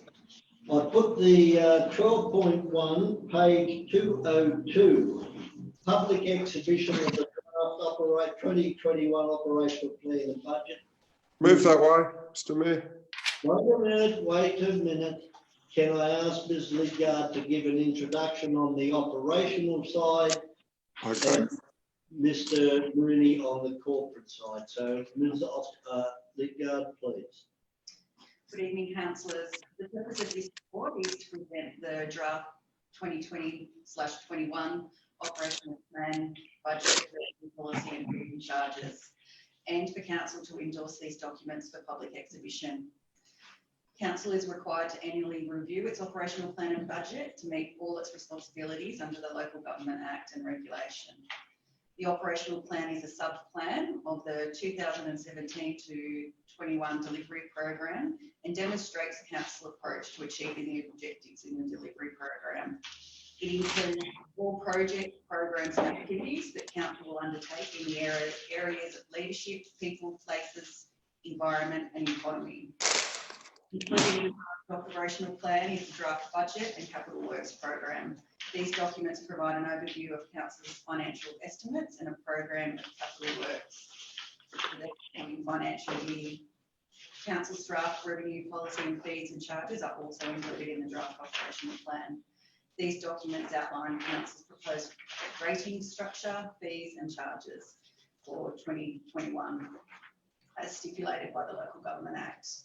In response to the COVID-19 pandemic, the New South Wales government has postponed local government elections that are 2020 for up to 12 months. And as a result, they've also decided that the existing delivery program for each council will apply for a further 12 months, maintaining council's strategic priorities and objectives for the extended council term. In addition, council was also advised on the 17th of April that the New South Wales State Government had provided a 1-month extension for all councillors to formally adopt their 2021 operational plan and budget. This means that council has up to the 31st of July to adopt its operational plan as opposed to the normal 30th of June deadline. As such, this report recommends that council endorse the operational plan and budget for a 28-day exhibition period from the 29th of May to the 26th of June. The outcomes of the public exhibition will be brought back to council in July. I'll now hand over to Mr Mooney to talk about the key budget information. Mr Mooney, will Councillor Tyrrell, I'll take your first question after Mr Mooney has completed, so then you'll have the right. Mr Mooney. Thank you, Ms Lidgard, and through you, Mr Mayor. Good evening, councillors. Councillors, included in the documents presented tonight is the draft 2020-21 budget and 4-year forward estimates. The draft budget has been prepared taking into consideration movements in key economic parameters, input from council staff, and key funding initiatives identified by council over the past 12 months. The draft 2020-21 budget is presented as a balanced budget. Council's draft cash expenditure budget for 2020-21 is $157.5 million. This represents, councillors, an increase of 9.3% when compared to the cash expenditure budget for the 2019-20 financial year. Councillors, outlined within the draft report are the measures council has recently approved in response to the COVID-19 pandemic. These measures, alongside a number of revenue adjustments which have been identified, have resulted in a need to address a $3.4 million funding shortfall over the next 6 to 9 months. It is important to note, councillors, that these adjustments are considered short-term in nature and do not impact the long-term financial position of council. Councillors, presented on page 205 of today's agenda are the proposed funding mechanisms which have been recommended to council to address this funding shortfall. They range from the deferral capital works to short-term program adjustments to discretionary expenditure contained within the draft 2020-21 budget. Again, councillors, these measures are temporary and do not result in any permanent cut to council's budget. Councillors, a range of major funding initiatives have been incorporated into the draft 2020-21 budget. This includes the establishment of a specific reserve to enable the future construction of a new animal shelter. It is proposed that this reserve be established with $5.2 million allocated from the proceeds of recent land sales. Councillors, the rectification works required to the Mittagong Memorial Hall have been included in the draft budget, with $500,000 allocated in the 2021 financial year to undertake the necessary investigation and design works, and a high-level provision of $2 million included in the 2021-22 budget. Councillors, $67.5 million has been allocated to the 2021 Capital Works program, which will see... Excuse me, please let Mr Mooney finish. Councillor McLaughlin, please mute. Thank you, Mr Mayor. Councillor, $67.5 million has been allocated to the 2021 Capital Works program, which will see road projects such as Old South Road, Crosby Street, Mossvale and Exeter Road undertaken. Council will commence work on the upgrade of the SRLX, Seymour Park embellishment, Stage 1 of Bong Bong Common, and continue progress with the major upgrade of the Shire's 3 sewer treatment plants. Councillors, in terms of rate income, land rates for the 2020-21 financial year have been prepared on the basis of a 2.6% increase in rate income, in line with IPART's determination. Land rates will be based on updated land valuations supplied by the Valuer General with a base date of 1st of July 2019. The draft revenue policy proposes an additional rate subcategory be established for the Mossvale South urban release area. This subcategory is proposed on the basis of the highest standard of public amenity and streetscape to be provided within that precinct. Councillors, in reviewing domestic waste charges, it is proposed that a 2.6% increase be applied to council's fee structure, noting that domestic waste charges have remained at the same level for the past 4 years. This increase will result in an increase of $11 per annum in council's most utilised service, that being the 80-litre weekly garbage collection. Councillors, after reviewing forecasted operational expenditure and capital requirements, the council's water fund and sewer fund. It is proposed that a 2.6% increase be applied to both water and sewage charges for the upcoming financial year. Loan borrowings will continue to play an important role in council's funding strategy for a number of significant capital works.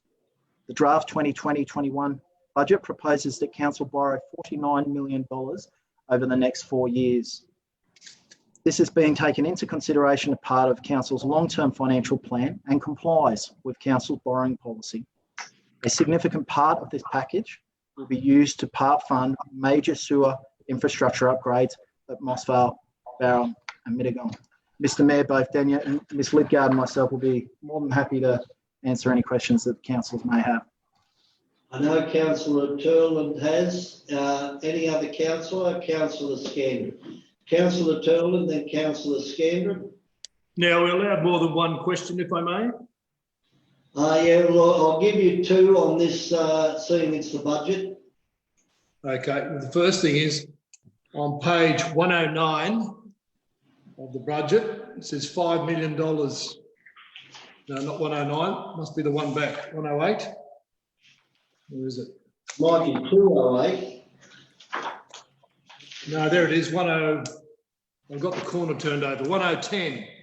It says there's $5 million for the animal shelter, but it's in the unfunded section of the document. And then you come to page of the business paper review, and we have a different statement in relation to it. So that needs to be clarified. Because okay, I'll ask that. That is your first question. I'll ask Mr Mooney to clarify that. Through you, Mr Mayor, happy to respond to that. Councillor, until such a time that council formally endorses the budget, adopts the budget, the animal shelter will be retained on the unfunded projects list. On the basis that council accepts the recommendation that's put forward when the budget is put forward for formal adoption and the animal shelter reserve is established, and that particular project will then come off the unfunded projects list. yeah, but what I'm trying to say to you is that you have a motion on the books on the 12th of February. It clearly says that in April this year, we will have a plan in place. And in less than a week's time, we're going to have half the money in from the sale, in theory, of Franklin Street. So it's not unfunded.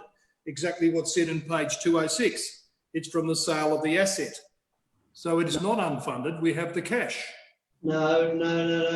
What Mr Mooney is saying, that this is a draft, and until the draft is adopted, then it is, the money is not there. So council will have to pass a resolution at the end of June that the budget be adopted, and if the budget is adopted, then the money then becomes reality, as opposed to being just numbers on a page. Yeah. Through you, Mr Mayor, it would be improper for us to make an assumption without council obviously going through a proper consultation process. We'll obviously deal with that timing issue when a formal decision is made by council. Okay. Just one other question, if I may, while we're on this. On the same page 206, the Mittagong Memorial Hall is actually the playhouse. So there's two. You're saying the Mittagong Memorial Hall, but that actually is the playhouse, which is not the right statement. It's not the Mittagong Memorial Hall, it's the playhouse when you look at the document. So it confuses people in the sense of what we're trying to raise the $2.4 million to fix. It's the playhouse, not the Mittagong Memorial Hall, because we've always talked about the playhouse, not the hall. I just don't want the public to be confused of what the hell we're supposed to be fixing. I think the official on our titles would be Playhouse, but would be Memorial Mittagong Hall, but that will be clarified if that be needed and be inserted in brackets after that hit. Yeah, the only reason why I say that is because you go to 2010, money to be borrowed, $2 million in 2020, 21, 22. It says Mittagong Playhouse. So we need to connect those two together so there's no doubt in the public mind. Now, my second question is, the same page 206, a further $1 million will be recommended for the 2021 budget for the car park in Mittagong. Can somebody show me where that is? It's not in the borrowings, and I can't find it in the attachments, the $1 million, and I can't find it actually in the business paper where that $1 million is coming from. It says it's in the budget. Where is it? Okay, question is this is in relation to the car park at the Mittagong Railway Station. Mr. Moore. Happy to respond through you, Mr. Mayor. Councillors, you'll recall at last week's briefing session, both myself and the Deputy General Manager, Mr. Paul, spoke regarding the current situation with the Berrima Road deviation project. When that was reported to Council in April of last year, councillors were advised that it was unlikely that Council would be able to claim the portion of the grant through the federal government that had been spent to date. We have recently been advised by the federal government that they've actually approved that claim. As such, that has allowed us to effectively utilise $1 million within Council's land rental reserve to undertake those works at to the Mittagong public car park at the train station there. Yeah, okay. So it's not in dollar terms, it's in written terms, as you said there, from the federal government, from the Berrima deviation, but it's not in any documents in showing where the money comes from on these documents. Through you, Mr. Mayor, that's correct, but obviously that was discussed and relayed and articulated to councillors. Yeah, I'm just trying to articulate it to the public, not me. I understand most of it, but it's the public who's had a clear understanding. All right, well, that's fair enough. That's cleared that up. Councillor Scandrett. Mr. Mayor, my first question is in relation to Station Street, page 206. It would be fair to say that the total cost of the project now is 18.263 million, including the 1 million just talked about by Mr. Mooney, which is an increase from where it was at 16.33 of some 12%. Is that correct? I don't think that that is an argument, point to be argued, Councillor Scandrett, but I'll let Mr. Mooney make the response. Mr. Mooney.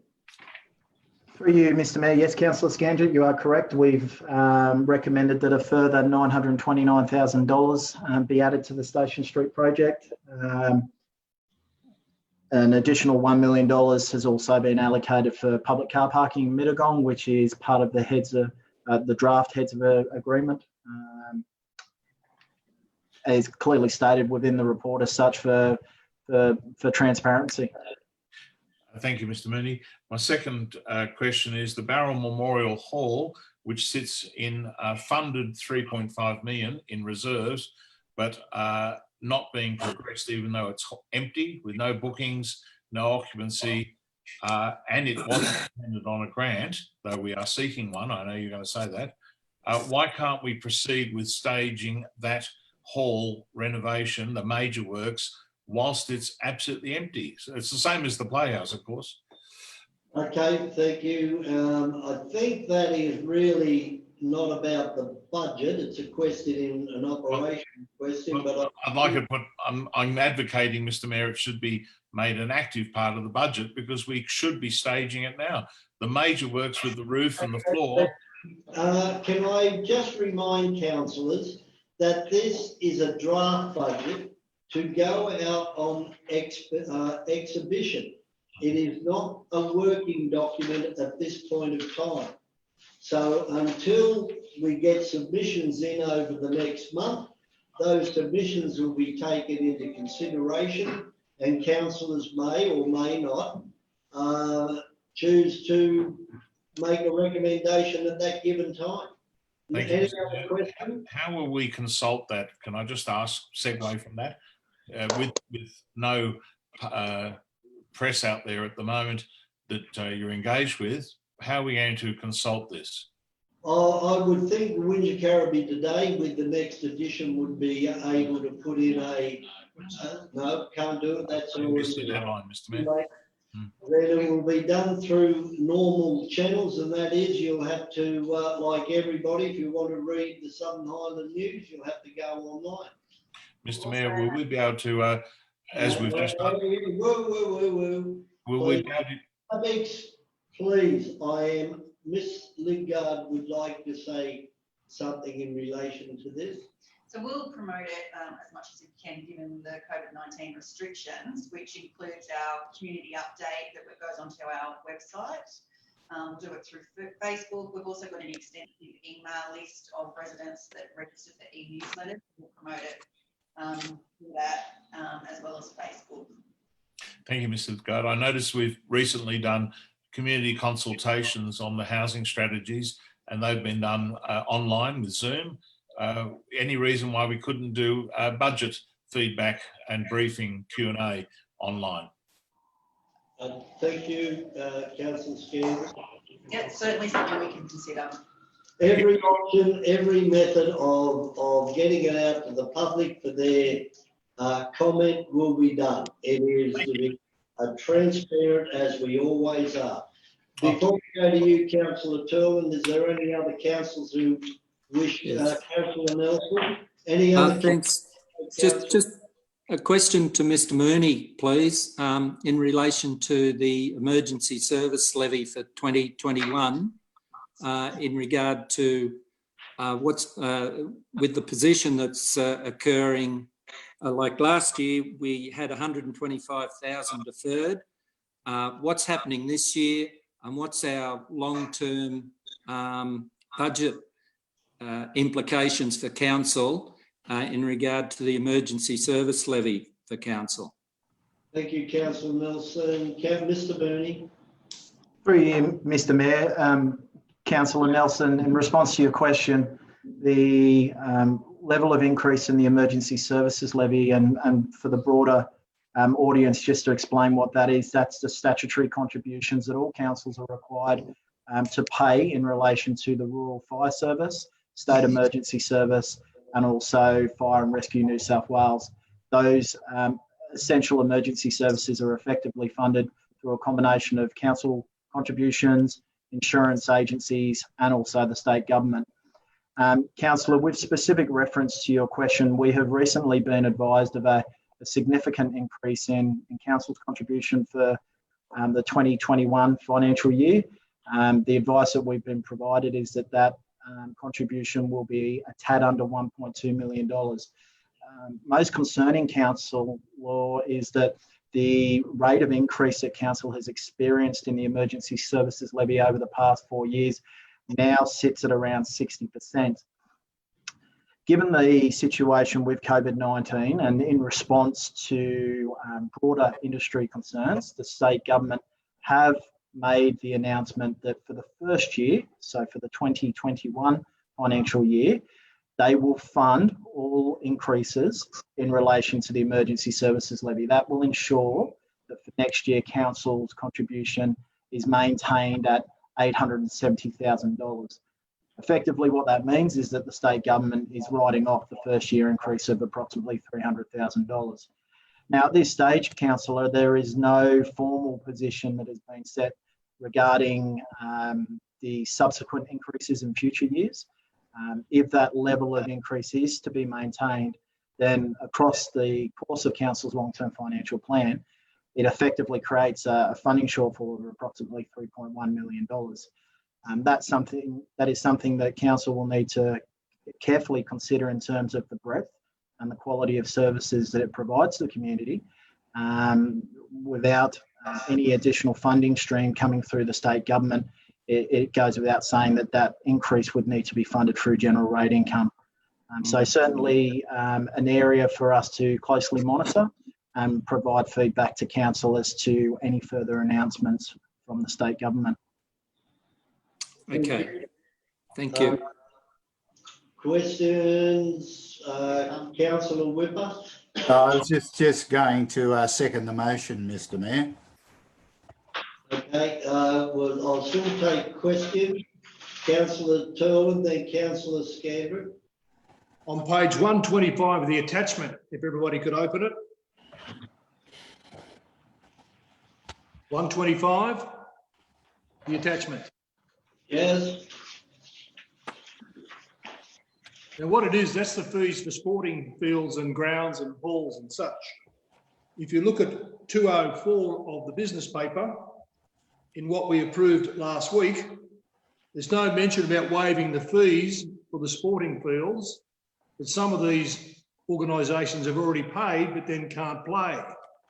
How do we deal with that? Do we give the money back to them? How do we deal with it? Do we put a motion in now to waiver those charges? Because they've paid them, some have paid already and some won't be allowed to play any sport on the fields. All right, I take your point. Again, this is the draft budget, and when, if it's adopted, then the everything that has been put to council will come to fruition. But Mr. Moon. Through you, Mr. Mayor. Councillor Turland, I'm going to have to take that question on notice. I'm not exactly aware of what discussions have taken place with our local sporting groups. It goes without saying, Councillor, that our sporting groups have been impacted as much by COVID-19 as our business houses have. We'll come back to you with some advice, councillors, as to what measures have been put in place for sporting groups who hire our sporting fields. I'm just concerned because on page 204 of what we approved 2 weeks ago, and the 13th was only replacement of interest of the loans, deferring that, but nothing in relation to what they've paid to use the fields and the halls. So do we put something in this motion now to deal with it, or do we not? Okay, I'll pass that across to Mr. Paul. Look, through you, Mr. Mayor. Councillor Turland, it's a good point you raise. Common sense would suggest that we would obviously refund those prepayments if they've prepaid for any significant period of time and the fields are unavailable because of COVID-19. Then common sense would say we'd refund that money. So I would think that that will happen in due course. Well, can I recommend that we put a letter out to each of the sporting bodies suggesting that? Otherwise, they won't even remember because they've not even been at their different fields or different halls or different paddocks or whatever. So we need to get that information out, and we can't get it out unless we write to all the sporting bodies, I think. We're happy to do that. We're communicating with them at the moment about the reintroduction of sport and the restrictions that are now in place in terms of COVID-19, and there's obviously a stage process around that. So we're communicating with them about that. So we can certainly include the conversation about the fees. If they've prepaid for fees, we can certainly have that conversation as well. Thank you. That's all that's needed. Done. Okay, Councillor Scandrett, last question.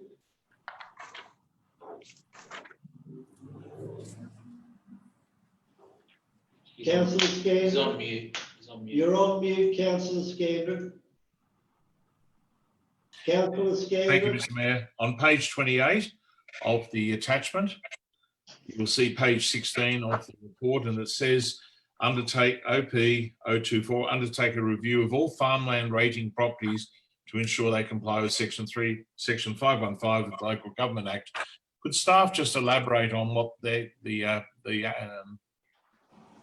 project is here and what outcome might transpire?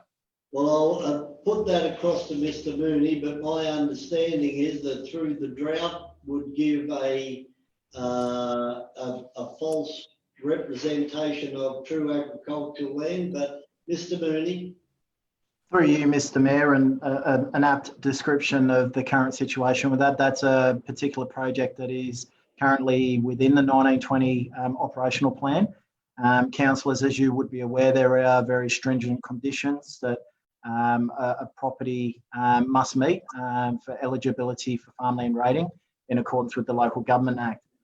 They relate to providing a substantial and continuous and repetitive farming enterprise, for want of a better term. As you've said, Mr. Mayor, it's being deferred until drought conditions improve. If we were to undertake that review based on current levels of stock, it would be an inaccurate reflection on those particular properties. So as we will hopefully see drought conditions improve over the coming months, that's something that that review is something that we'll look to undertake. Thank you, Mr. Mooney. And Mr. Mayor, I'd like to suggest an addition to the motion along the lines of, Please, can we have any more questions, please? And it's been moved and seconded by Councillor Whipper. So subject to them agreeing, then there may be a point B added. But are there any more questions in relation to the draft budget? Right, if there are no more questions, then it is now in debate, and you can have your comment, Mr. Councillor Scandrett, on the addition you wish to suggest to the motion. thank you, Mr. Mayor. I thought you stated I was the last question. I'd like to suggest to the mover and seconder that they add that council use all endeavours including modern technology to communicate the budget with the ratepayers in view of the limited means available. It's up to, I believe that that will be done as unsaid, but it's up to Councillors Whipper and McLaughlin. Councillor Whipper?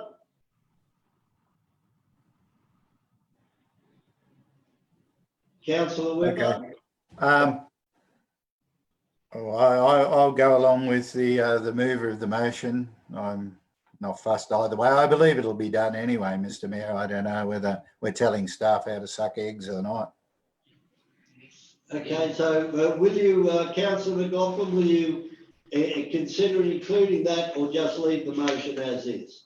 Look, I think Councillor Whipper has said what's correct. The staff will get it out. Yeah. I look forward to that.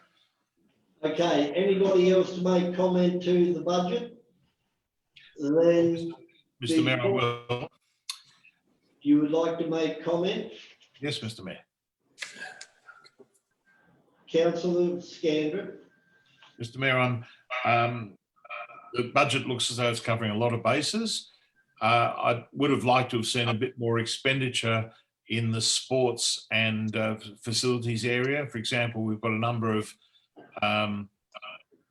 of sports sheds and huts and so on. I saw the tenders go out for iron mines the other day. I would have liked to think that we could have done that with others, such as Hilltop. Also, fast tracking some of those projects that can be done pretty quickly. In the unfunded area, we've still got footpaths and upgrades to footpaths and repairs to footpaths. Again, that could be brought forward. We do have some ability in that space with uncommitted funds. Thank you. Any other comment to the budget? Then before I give you the right of reply, Councillor McLaughlin, I think we have to acknowledge that this is one of the most difficult budgets that has been put together by council under extreme conditions with two major catastrophes. The main thing, as Mr. Mooney has pointed out, is that it is not going to affect our project. Some of them will be pushed back to a point, but they are not being taken off the project list. And I think that to the community should be very reassuring. We haven't escaped unscathed throughout all of this, with $3.4 million being recognised as a cost that we have to adjust long term. But that, as Mr. Mooney said, that well, really it's a short-term period. But the incentives that the business houses are being given to try and help them re-establish, there is a cost there. And all in all, I think a job well done to the staff. It'll be interesting to see how the community look at this draft budget. I think it's still very positive, and there is still a lot of work that's going to take place. Councillor Scanner just made comment then about footpath, but my understanding, I think there's 366,000 in the footpath reconstruction, a new footpath program to be advertised. So that is one of the biggest amounts we've ever spent. And it allows the certainty of the community that we will be looking at the animal shelter. Just before you do the right reply, may I speak?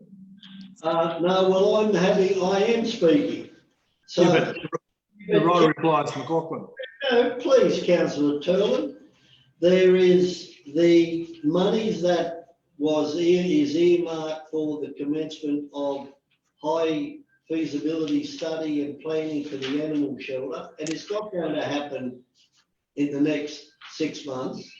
But the community, we heard from public forum tonight from Ms. Deborah Barnes, but Councillor Whipper has been on this, and I flagged it back in the with the debate on selling the council land that I would support, and I will continue to support asset for asset, and I think that is good good financial planning. That's my opinion, that you don't use asset money to repair buildings or fix footpaths. It is for an asset. And I think this $5.2 million will see a great deal of improved knowledge and certainty that the animal shelter will take place. And the amount of works that has been put aside for the Mittagong Playhouse to give the people of Mittagong and the users of the playhouse a certainty in relation to the repair and reconstruction of that building. And again, yes, the budget has been increased for the distributor road in Station Street. And the longer that goes on, then the more it slowly incrementally increase. And that is just the way it is, as much as I don't like admitting it. The minimal charge increase is $11 per household for the garbage service collection. And I think for the services that we offer out at the RRC and the manner of which council undertakes that operation is quite commendable. So all in all, to the staff, well done, and we'll see what the community look at it and what we come back with in 28 days for. Councillor Turlin, do you want to make comment? Oh, yeah, if I may, just for a few minutes.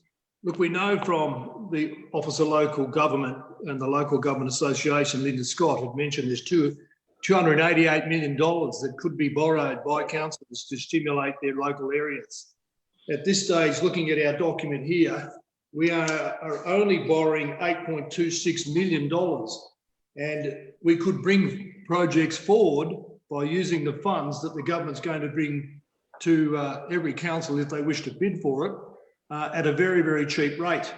So in one sense, this budget is good, but what I am saying is we should be borrowing more at this particular time to boost our infrastructure, but also boost local employment. And I emphasise local, not people from out of town, local, small projects. Mr. Mayor, you just mentioned, for instance, footpaths. We could borrow $2 million and fix a lot of footpaths for $2 million fairly quickly, all through the Shire. We could bring the playhouse forward instead of waiting to 21-22. We've known about the playhouse since the 6th of November last year that it was failing. And here we are waiting another 12 months before we actually even get to touch it. To me, that's 7 months wasted of public time. And why I say this is things like the Memorial Hall and the Playhouse and the animal shelter are good for mental health. And this is exactly what's needed for our Shire and right through Australia, where we actually bring people together to rejoin and recommit. And I just think it's a shame that we actually don't look at borrowing some more money from the state as it's on there for the grabs. I think it's only 0.5%, and they might be wrong with that, but As I said, there's $288 million put together by Linda Scott, the president of the Local Government Association, saying the T Corp has this money ready to be borrowed by local councils. So that'll be one of the recommendations that I will actually be putting in to council, that we borrow more money to bring infrastructure projects forward early and for local people. Anyway, I'll leave that to you guys. So. Thank you. Councillor McLaughlin, your right of reply. Oh, thank you, Mr. Mayor. Yeah, I'd be interested to hear what staff had to say with regard to Councillor Sterling's comments. I think that they're good ideas, and it'd be nice if T Court could lend us enough money over a long enough period to upgrade all our sewerage works, but I believe that the term is very short, which means the payback. And as we know, Mr. Mayor, our estimated budget impact of the COVID-19 over the foreseeable 3 years is going to be $3.4 million. So I think we've got to cut our cloth according to our means at the moment. With regard to, and I'll be brief here, but look, our financial support package, I think, is a good measure for our community. I hear what Councillor Turlin's saying. We have got a lot of expenditure happening with this budget. So we have got money out there. We are supporting this community. So I think it's a good budget, and we'll see what comes back in the recommendations after this goes on exhibition. Thanks, Mr. Mayor. Thank you, Councillor McLaughlin. So I put the recommendation. All in favour, please raise your hand. So it is carried unanimously, I feel.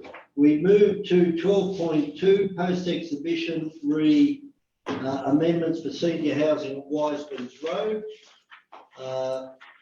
Councillor, I'd like to move a recommendation. Moving the recommendation. No, I'd like to move option 2, that council does not proceed with the planning proposal to enable and permit the use of seniors housing at this site at Wiseman's Road. If I get a seconder, I'll speak to it. I will. No, I'm not going to second. I'm going to flag. We'll see if he loses it or not first, but then I'll flag it. No, he's not losing it. He's got to get a seconder. Yeah, I'll second. I think it's a waste of time, but I think we need to make a point, so I'll second it for that, Councillor. Thank you, Councillor Whipper. I appreciate it. Okay, Councillors. Right there, that's the motion. Yep. Thanks, Mr. Mayor. Can I speak to it? Woo. Is there anybody going flagging an amendment? Well, you can't do a direct negative. That's the problem. Right. So the amendment, if you're going to flag a motion or objection, then as a notice, a motion arising, if it is completed, foreshadowed, and I Foreshadowed motion would be the recommendation. will be the recommendation. Correct. Yes. So I think rather than debate it at this stage, you can speak to it if you wish, Councillor McLaughlin. You've moved it, so it's up to you. Look, thank you, Mr. Mayor. Look, Councillor Whipper's right. It might be a waste of time, but why do we go through the LSPS and do all the things we do to engage with the community just to find that we're gazumped on our own planning? Now, this is development that we opposed in 2018. We didn't support it. It's been taken out of our hands. It's a domino effect. It was taken in the Land and Environment Court. That's the only reason it's there. A council was defeated on this way back because it was in 400 metres of residential property, which even though it was across Kangaloon Road, it's not in our zoning area. It was never intended that this be, and to have, seniors living out that far out of town defies all logic. Why do you have seniors living and people with disability living that far out of town? It really is just a rezoning to get high density and low density area for developers. Look, councillors, and Councillor Whipper's right, we should stand up for our principle and say we never supported this and we should not recommend it to go forward to the planning. And if we get rolled on it, we get rolled on it. But we stand on our principles that this was never something that council supported. We didn't support it then, and we shouldn't support it now. Thank you, Mr. Mayor. Thank you, councillor McLaughlin. Anybody speaking against? Then I will, councillor Scandrick. Thank you, Mr. Mayor. Of course, we've currently got the local housing strategy and so on being forced upon us to be finalised by the 30th of June in terms of what properties we're going to investigate for possible rezoning. There's 6 on that list. To my mind, this one, yes, on principle, we've had our day, but this one does go ahead and does address some of the capacity that is being sought by state government. So I'm going to support this once this motion has been dealt with. Okay, if there's no more other speakers, then I will put the motion as moved by councillors McLaughlin and Whipper. All in favour of the recommendation, please raise your hand. Councillors McLaughlin, Nelson and Whipper. And Halstead. And Halstead. All those against?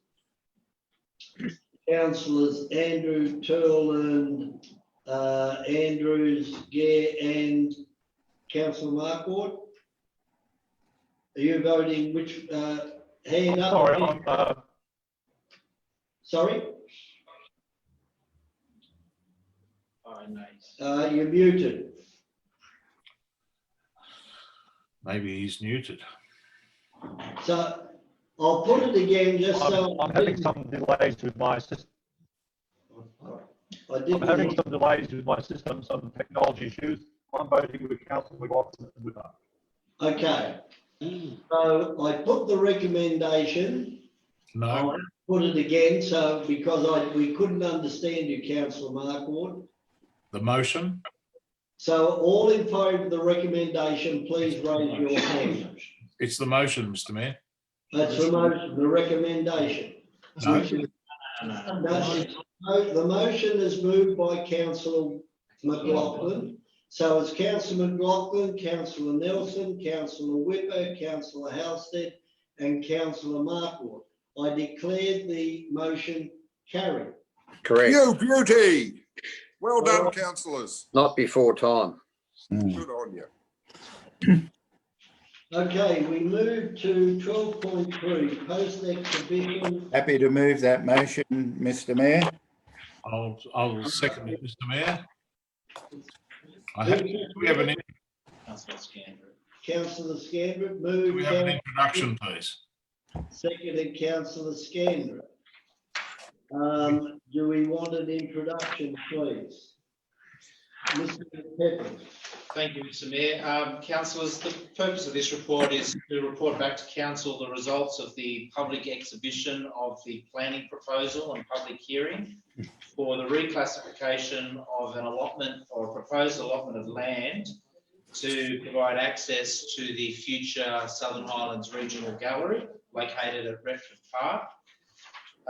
There was the 5 submissions were received. There was no objections to the submissions. The summary of the submissions, no objections to the proposal. There were some concerns raised during the exhibition period in regard to traffic issues along Rowland Road. But as the summary of submissions says on page 225, they are matters that can be dealt with at the development application stage for the road, which is if council adopts the planning proposal and it goes into the Department of Planning, Industry and Environment for the Minister to make the plan. The next stage is then for a development application to seek approval for the road construction. Happy to take any questions. Okay, any questions? Councillor McLaughlin, then Councillor Scandrick. Thank you, Mr. Mayor. With regard to the proposed off-leash dog area in that vicinity, the recommendation is that I know there's been some concerns by the residents out there that it be put in an appropriate place. Can you speak to that, please? Through Mr. Pepe. Through the Mayor, that's really not a matter for consideration in this proposal. there's no consideration of an off-leash dog area as part of this reclassification. Okay, that's good then. Fine, I'm happy with that then. Thank you. Any other question? Councillor Scandrett, I think. Thank you, Mr. Mayor. On page 225 in the submissions, there's a discussion about the road cost, and there's also mention of a possible roundabout at its intersection there. I'm keen to confirm that this will be at no cost to council, any of this infrastructure. And I also want to ask, where is the business plan for the gallery at this point that was due March of last year? Through the Mayor, I can confirm that the cost of the construction of the road would not be at an impost of council, that it will be funded by the organisation that is establishing the regional gallery, and any traffic management such as a roundabout or other intersection treatments will also be covered by that organisation. In terms of the business plan for the regional gallery, it's not really related to the purposes of this, but as councillors were explained on previous occasions, it is something that there was an interim business plan prepared, but it's something that will be prepared once the director for the regional gallery is appointed. Thank you, Mr. Pepping. Of course, it is relevant because those funding arrangements will need to build this road, and I don't support those funds coming from the ROC. You're making commentary as opposed to question. Any other question? Councillor Whipper. No, just if I can speak to the motion, Mr. Mayor. Speak to the motion. Thank you. I just wanted to, if I could, also just put a point 2 in that motion, Mr. Mayor, and it's simply that council reinforce their support for Nunnangullah, the regional gallery, Southern Highlands Regional Gallery. So, Yep, are you happy with that, the seconder? Only if it says that its financial support is not as a result of cutting services at the RRC. Councillor Whipwright, you know I support the gallery. No, Councillor Scandrett, that is a separate issue. Well, then I'm are you still going to second this? Yes, Mr. Mayor, but I'm not accepting the amendment. Okay, then you are going to... Yeah, withdraw. Then withdraw. I'll second it. Yeah, someone on the Arts Council should be allowed to second it. Oh, you can. Yeah, please, Nelson. Yes, please. Thank you. Oh, Councillor Andrews. Whoever, I don't mind. It suddenly looks like we're going to be funding more of this, Mr. No, Mayor. it doesn't. Seconder for the recommendation. Councillor Turl, you will be seconding it. Nobody's put their hand up. I haven't withdrawn, Mr. Mayor. The recommendation. I haven't withdrawn, Mr. Mayor. Councillor Whipper. So that I'd like to put that as the motion, Mr. Mayor. If Councillor Scandrett is happy to second that, good. If not, he's not. Councillor Turland is now the seconder. A procedural point, Mr. Mayor. Mr. Mayor, you asked if I would accept that amendment, and I said no. As the seconder, I don't accept that. Then you're seconding, and Councillor Turland is seconding it, as you won't second it. Well, I haven't got a guarantee that we're not going to be. You can't have two bob each way. Well, I can underneath the rules. You have to ask me if the seconder agrees. The seconder doesn't agree because the seconder is worried that this is. I am muting you, Councillor Whipper. Scandrett, you are interrupting this meeting. Councillor Whipper, you have the floor. thank you, Mr. Mayor. Look, I'm glad that this motion has been moved. As we've seen, there's been no opposition to this reclassification of the road. Those concerns that were raised about safety are certainly issues that need to be taken on in the DA stage, and there's no problem with that. But this gives us the way to go forward, Mr. Mayor, and I think this is really relevant. And it is a shame that some councillors oppose this position of council and imply just by going public with some statements that that we're doing something untoward and that we're not following rules. I'd just like to say maybe people in glass sheds shouldn't throw stones. But, you know, that's one thing I'd say, Mr. Mayor.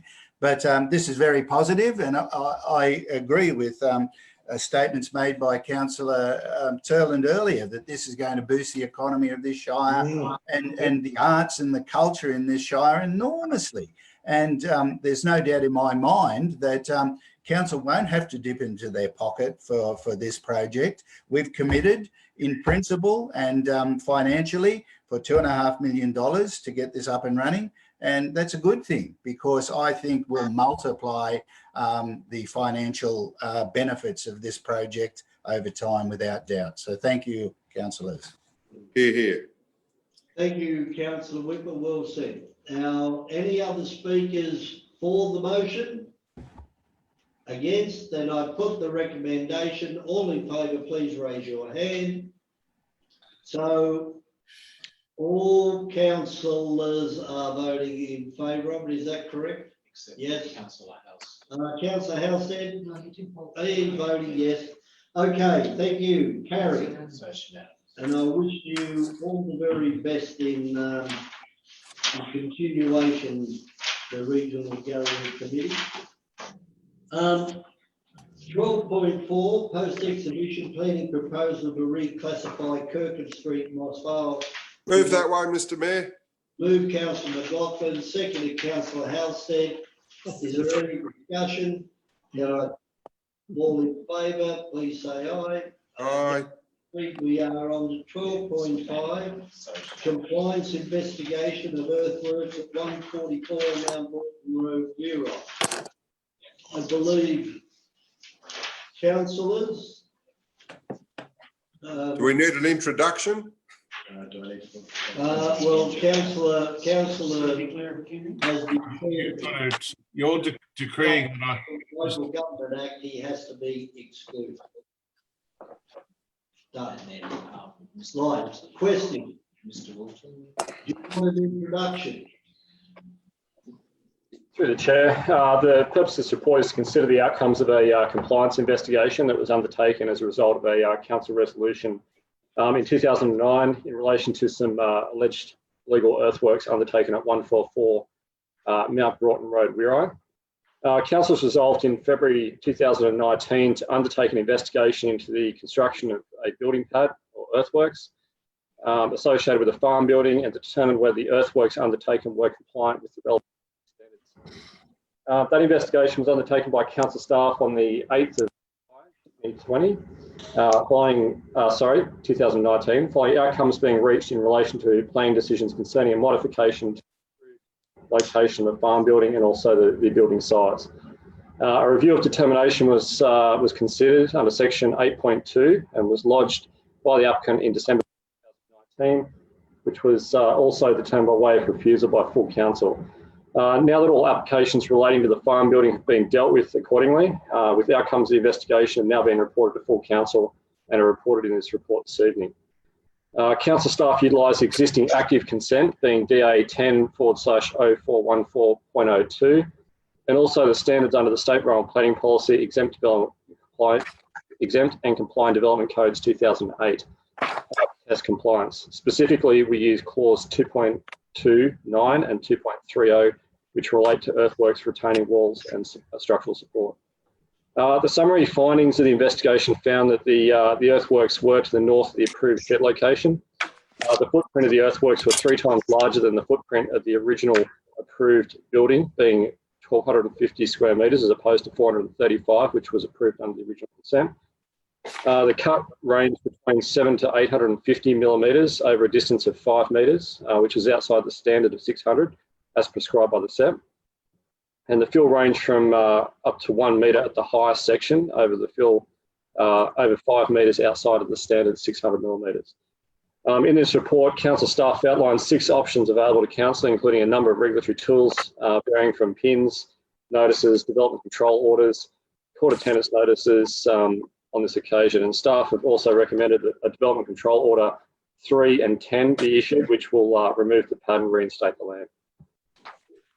Thank you. Questions? Councillor Nelson and then Councillor. Yes, just point of clarification, Mr Mayor. I'm not sure, did Councillor Scandrett declare a pecuniary or a non-pecuniary interest in this matter? And what's his position at the moment? Well, he's been excluded. I will ask Ms Lidgard, it was a pecuniary interest that he declared initially. And then that is my understanding, is that he declared a pecuniary interest. And as such, under what section of the Code of Conduct 4.29. Under 4.9. Right, and therefore he's been put into the waiting the waiting room. Correct. Okay. Okay, so Councillor McLaughlin, then Councillor Turner. Thanks, Mr Mayor. With regard to returning the earthworks to its original state, who undertakes that? Does council do that, or do they engage a contractor, or how does that operate, and who checks off on it? I'll pass that across to Mr Wilton. Through the Chair, obviously the owner of the site undertakes those works. Council would issue a notice with a prescribed period in which those works are to be taken out and the standard to which the works are to occur. And then following that date, then council staff would re-attend the site to make sure that the works were completed to standard. And council staff would not be excluded from the property? Mr Wilton? Through the Chair, given it's a residential property, we would give 24 hours notice of our attendance in writing as a formal notice, and we would attend their property on that basis. Thank you. Councillor Whipper, who else wanted to ask? Councillor Turlin. So we'll go Councillor Whipper, Councillor Turlin, Councillor Helston. Thank you. Thank you. Mr. Wilton. Well, that's right. I remember now, Mr. Wilton. If this is carried tonight, this motion, what would be the timeline? I mean, how long would the applicants have to make good the situation? Through the Chair, we'd issue the notice probably within 7 days. The initial notice would provide 21 days to provide representations to council as to why an order shouldn't be issued. If there's any representations that are made, council staff would take into consideration those representations. And if we were to proceed and issue the order, it's likely that those works would be ordered to be carried out within 28 days. And thank you, Mr. Wilton. Thank you. Councillor Turlin and Councillor Helston. Yeah, I'm just interested in why this didn't go into closed council. Good one. I mean, this has been a bit of a, everything else that relates to councillors, and I'm one of them, goes into closed council. And now we've left this in open. I think you have you've exposed this council. You've asked the question, Councillor. I've asked the question, I have. Hey, can we get the answer? Yeah, well, interesting. Mr Wilton. Through the Chair, the original request was made by council in open council, and accordingly it's been reported back in open council. Thank you. Councillor Halstead. I'm assuming that your reference to orders 3 and 10 relate to orders 3 and 10 as in section 124 of the Local Government Act. Would that be right, Mr Walton? Through the Chair, it's actually through the Environmental Planning Assessment Act as opposed to the Local Government Act. Typically, because they line up exactly with those in the section 124 of the Local Government Act. You'd probably be aware of that. Yeah, there's a suite of new provisions in the EPA Act. It's under Schedule 5. Thank you. All right, Mr Wilton, the bottom of the recommendation, it says to comply with the order may result in further enforcement proceedings. What does that exactly mean? Through the Chair, essentially what happens is once the notice of intent is issued, as I mentioned before, gives the ability to the property owner to provide representations to council. Once the order is then issued, if council chooses to proceed to issue the order, if the works aren't undertaken within the prescribed period and to the prescribed standard, council can have that order court enforced by the local court. Right, thank you. Councillor Markle. Thank you, Mr. Mayor. Question through the Mayor to Mr. Wilson. Is it lawful for council to determine to hold such discussions in future in closed council on this issue? You have very, very poor audio, Councillor Markle. Can you repeat that question? My apologies. I'm having some technical issues, as I mentioned. Otherwise, I'd be talking more. The question is it lawful for council to determine these discussions to be held in future on this issue in closed council? Through you to Mr. Wilton. Through the chair, I couldn't quite get the full extent of that question then. I think it is in future, if this comes back to council, could it come in closed committee? Is that what you asked, Councillor Markle? Yeah. Through the chair, if the council's resolved for it to come back through closed council, more than happy to put it back in closed. Too late now. Well, as Mr. Wilton said, it was brought out in open, and as such, it's reported in open. Councillor Nelson. Yes, could this matter now be put into closed council, Mr. Mayor? I'm looking around the room for legal, no. Because the report is in, the report is to be dealt with. So there is a recommendation on page 241. Is anybody prepared to move the recommendation?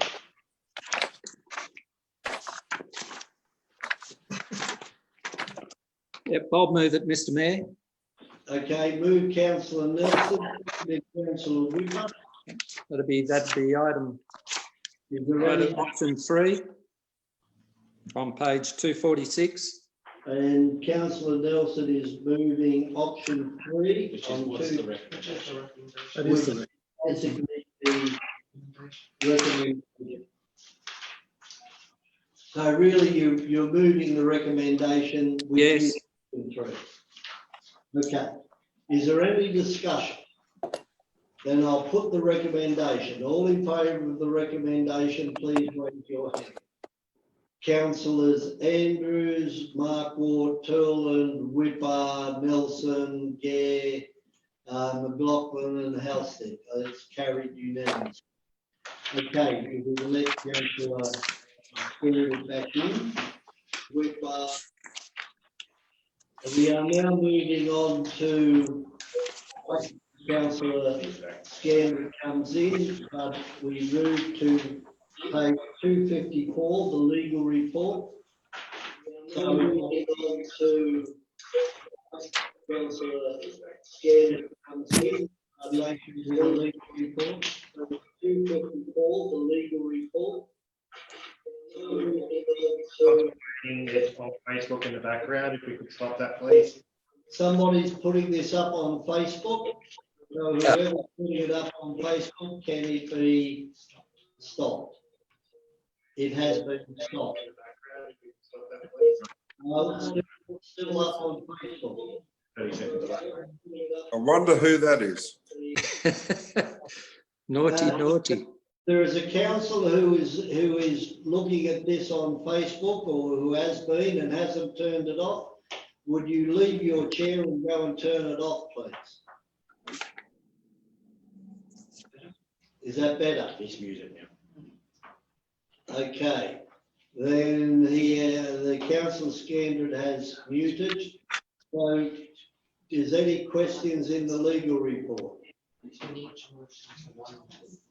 Yeah.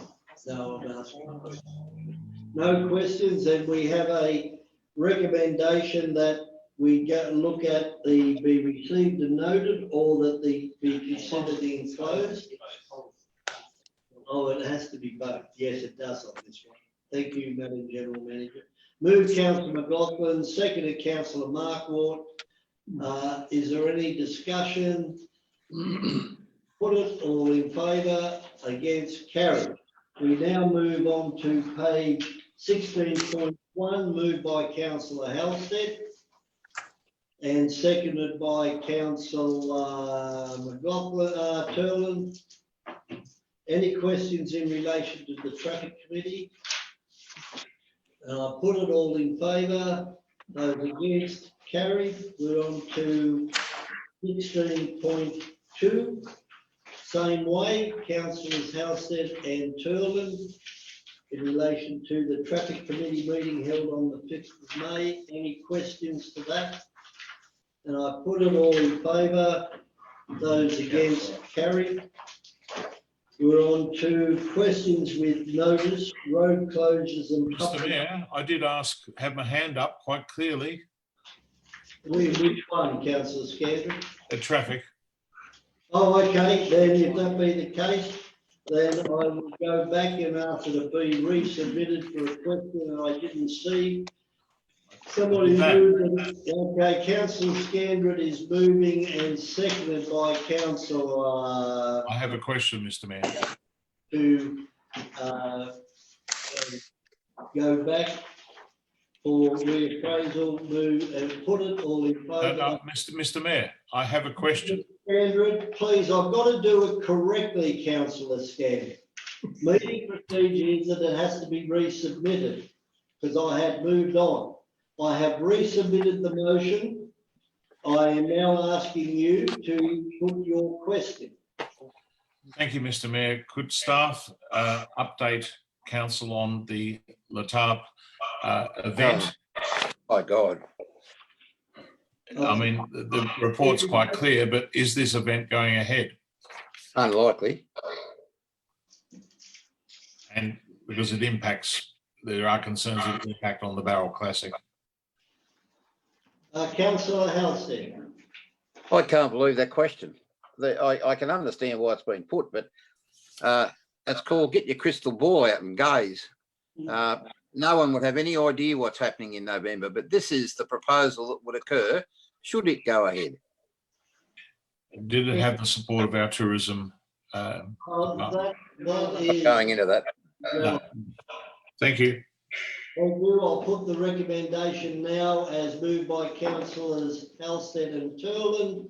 All in favour, those against, carried. Thank you. We now move over to questions with notice, road closures and public road requirement. Councillor Turlin. Yes, well, as I've always asked, to make sure that we're going to comply with the Transport New South Wales and the local government requirement for opening up roadworks in a public road. All I've got here is the answer from staff, is that council staff operate in accordance with the relevant regulations. That doesn't say yes or no. Are you going to follow all the regulations to do work in a roadway, as everybody else has to do? Well, Sign it. I think the answer is yes. If you read the answer, they do follow all legislative requirements, which the answer is yes. Well, just for a moment then, Councillor Gare, Mr. Mayor, I think that this should be taken quite seriously, because what Councillor Turlin's getting at is that he wants to make sure that the relevant standards, and we're talking about here AS 1742.3 in essence, is complied with. Now, yes, I could read into that response, council staff operate in accordance with relevant legislative requirements. Hopefully that is the case, but I can assure you when I drive around this shire, I see many breaches of the very code, Australian standard I'm talking about. So what I'm suggesting is, and it's probably the same elsewhere, but I see them every time I drive from here to Mittagong, some sort of breach with standards. Now, they're not necessarily the staff, but they could be a contractor. So this should be taken very seriously. I hope the GM's, listening to what I'm on about, but because we're all held liable should there be a problem. That's the issue, which I think quite seriously Councillor Turlin's on about. Okay, well, point taken, and I think that is a very serious comment, and it has been taken seriously. So, Thank you. okay, so the recommendation moved by councillor Turland, I assume, and seconded by councillor Halstead. I put it all in favour. Those against, carried. Question with notices, Station Street upgrade. Question. Thank you. And councillor Scandrick. Thank you, Mr. Mayor. Well, this is simply asking why we can't proceed with stage 2. As Councillor McLaughlin pointed out earlier today, there's very cheap money out there, especially if it's supported by T Corp. We could borrow at less than inflation at the moment and go ahead with this project, which was the original context of the approval that was gained by previous council with Councillor Arkwright as mayor at the time. That was the original bypass. It actually bypassed. Now, one of the things now, of course, is that there's an opportunity with the brickworks now moving in the future to revisit plans by council in the 70s to go along Kirkham Road and take a overbridge at the bottom end of town. Why can't we do that? That's my point. Why wouldn't we suspend stage 1 now, which is controversial, and proceed to go ahead with stage 2? The money can be allocated to that. There's no doubt about that. And we could then come back. That is not correct, councillor Scandrick. That is not correct. What's not correct? The reallocation of the monies that were from Infrastructure New South Wales to be transferred from stage 1 to stage 2. It cannot be done, as far as I'm aware, under the agreement. Well, what agreement, Mr. Mayor? We haven't got the MOU signed. You're talking about the deep dive report or the original? Councillor Scandrick, under the funding agreement. The funding agreement you signed in 2015. Okay. Well, as I understand it, that was where you reorganised it from 3 stages to 2 stages. And certainly we could go back to Infrastructure New South Wales and say that there's an opportunity for review here due to circumstances, the brickworks, Kirkham Road, Funston Street. So you could go back to them. There's no doubt about the fact you could go back to them, Mr. Yeah, you can do anything, but have you got another $80 million to plonk on top of it? Well, I'm just asking if it isn't time to pause stage 1, which is controversial, and proceed with stage 2, which is in the report here as being $15 million, Mr. Mayor. That's 5 million, nearly 5 million under the cost of stage 1. You have got it wrong. Am I correct? The budgeting for stage 2. The resolution of council that we proceed with stage 1. Now, there is not a resolution to move it. And unless and until the time expires in relation to the agreement, then the resolution of council stands. When does that expire, Mr. Mayor? Asking is hypothetical. But when is that expiry date, Mr. Mayor? The expiry date of when the project, I suppose, is to commence, which is the time frame I understand is end of next year. Is that correct, Councillor Mr. Paul? Through you, Mr. Mayor, council currently has approval for the extension of the grant until the 31st of December 2021. So, Mr. Mayor, you would like a notice of motion to reflect this question? You can't submit a notice of motion, Councillor Scandrick, until the 3-monthly time frame for the motion that is on the books has expired without the commencement of the Station Street Distributor Road. Mr. Mayor, I think the motion on the books has actually got some issues. I don't think it actually goes ahead with the plans. Can we stop this, Mr. Mayor? It's all totally out of order. Stop. I've answered the question. I'm not taking any more from you. There is a question. You've had your piece. You've had your say. Thank you, Mr. Mayor. The question we know. Okay, let's do the next one. Moved councillor Scandrett, seconded councillor Nelson, that have been noted. Put it, all in favour. Against, carried. Question with notice, Infrastructure New South Wales, heads of agreement. Would somebody move the recommendation? Move councillor Moore, seconded councillor Turner. No. Is this not, this is my motion, isn't it? it's your question. Yes, well, I'd suggest you're moving it. That's what I said, but you put me as seconder. Yeah, well, councillor Mark Ward can be the seconder. Question with That'd notice, be not a noted. motion. No. Well, okay, that's fine. But I have a question, if I may. Yeah, you can have the right to have a question. It's your motion. Oh, thank you very much. I haven't seconded anything. I didn't think you did, Gordon. Mr. Mark. May I ask a question? Has I'll second it. the review of the environmental factors? Point of order. I have not seconded this motion.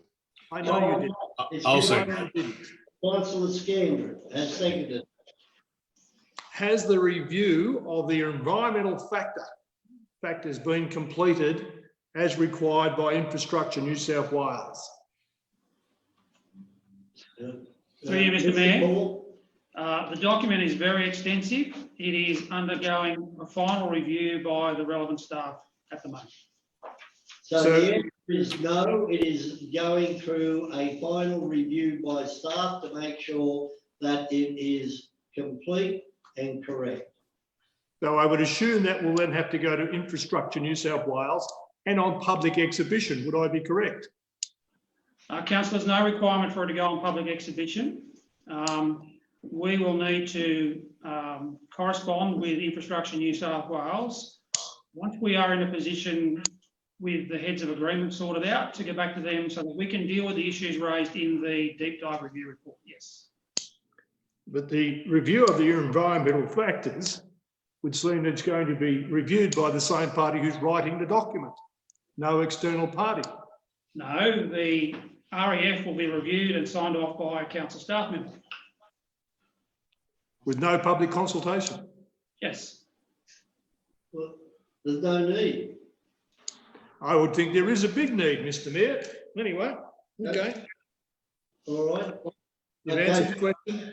Moved and seconded. Then I put the recommendation. All in favour, please raise your hand. Yes, that's carried. 18.1, notice of motion, Playhouse and ORC animal request. That really has been covered in the budget, I would think. Yes, but in the mayoral minute, which I was trying to relate to, if I may speak. You are. Do we have a move? What is your motion? Well, the notice of motion is, as I've said, the mayoral minute on the 13th, it actually says here, this is the motion that you said that the Local Government Association wanted all councils to adopt.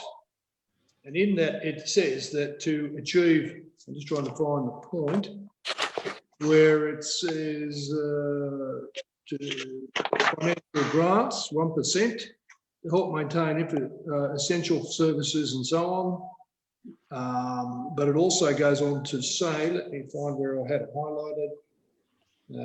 Here it is. To provide stimulus funds to councils' projects that will help sustain council's operation and boost local economies.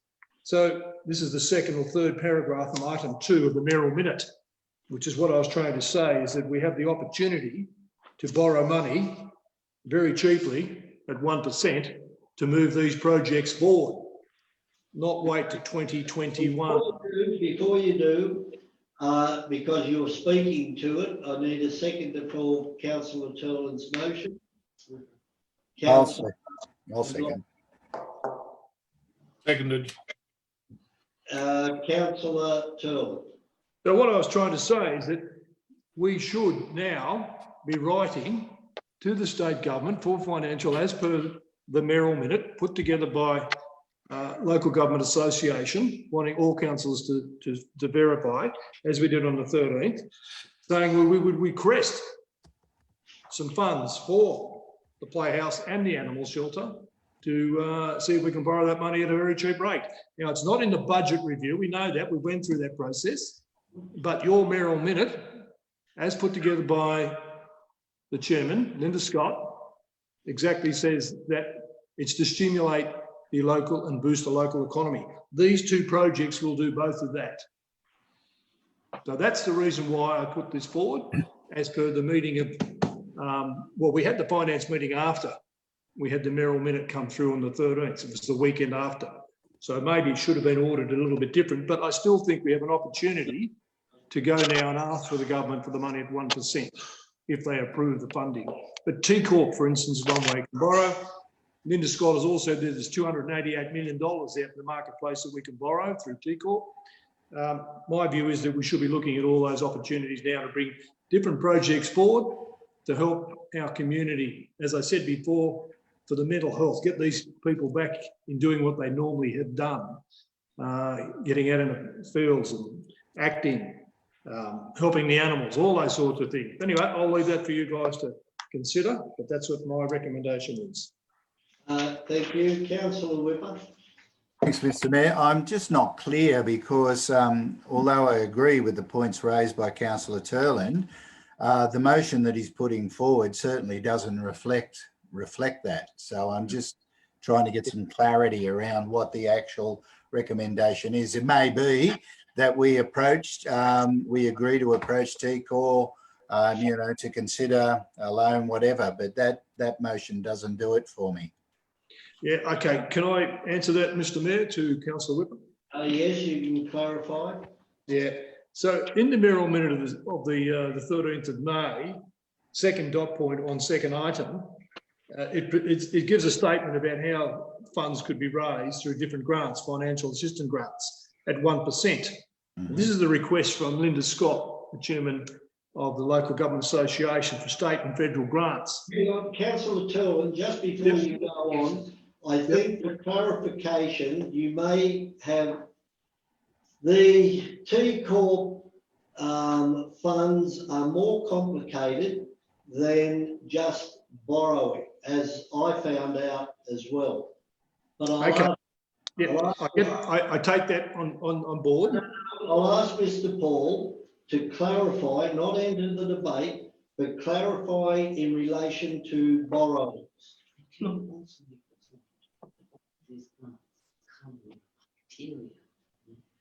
Yeah, so Councillor Turland, I hope to clarify and answer your question. There's a couple of things you've raised there.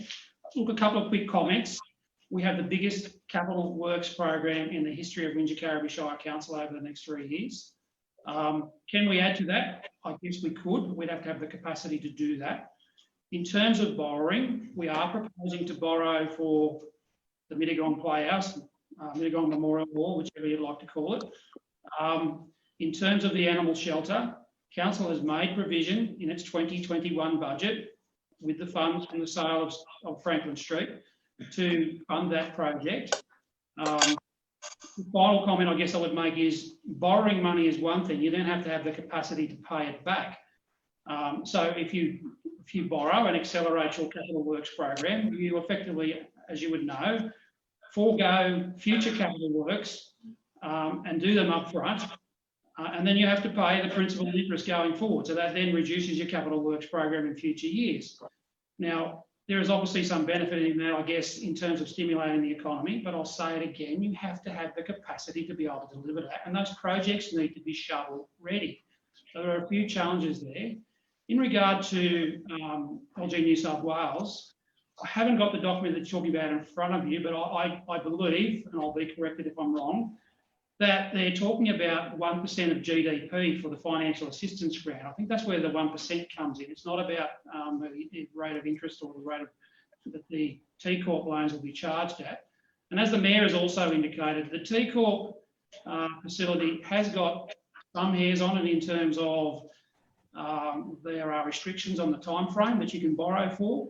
And they also have some requirements that we don't currently have with commercial loans in terms of how we borrow that money. So there are swings and roundabouts. And one final last comment I'll make is that we have recently renewed a loan through the commercial banks, and the actual rate that we got was better than what T Corp was offering anyway.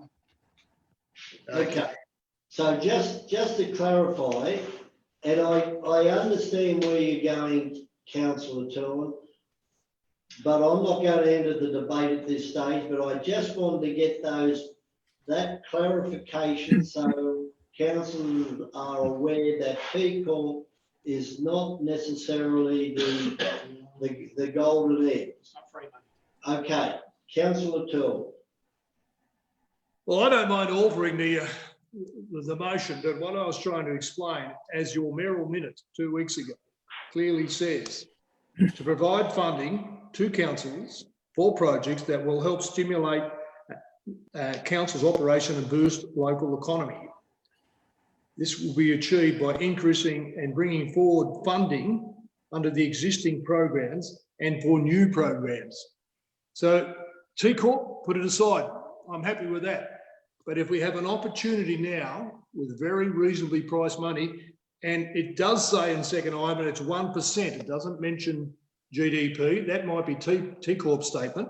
This is clearly the financial assistance grants payments to 1%, cheap as chips. We do not get this opportunity very often.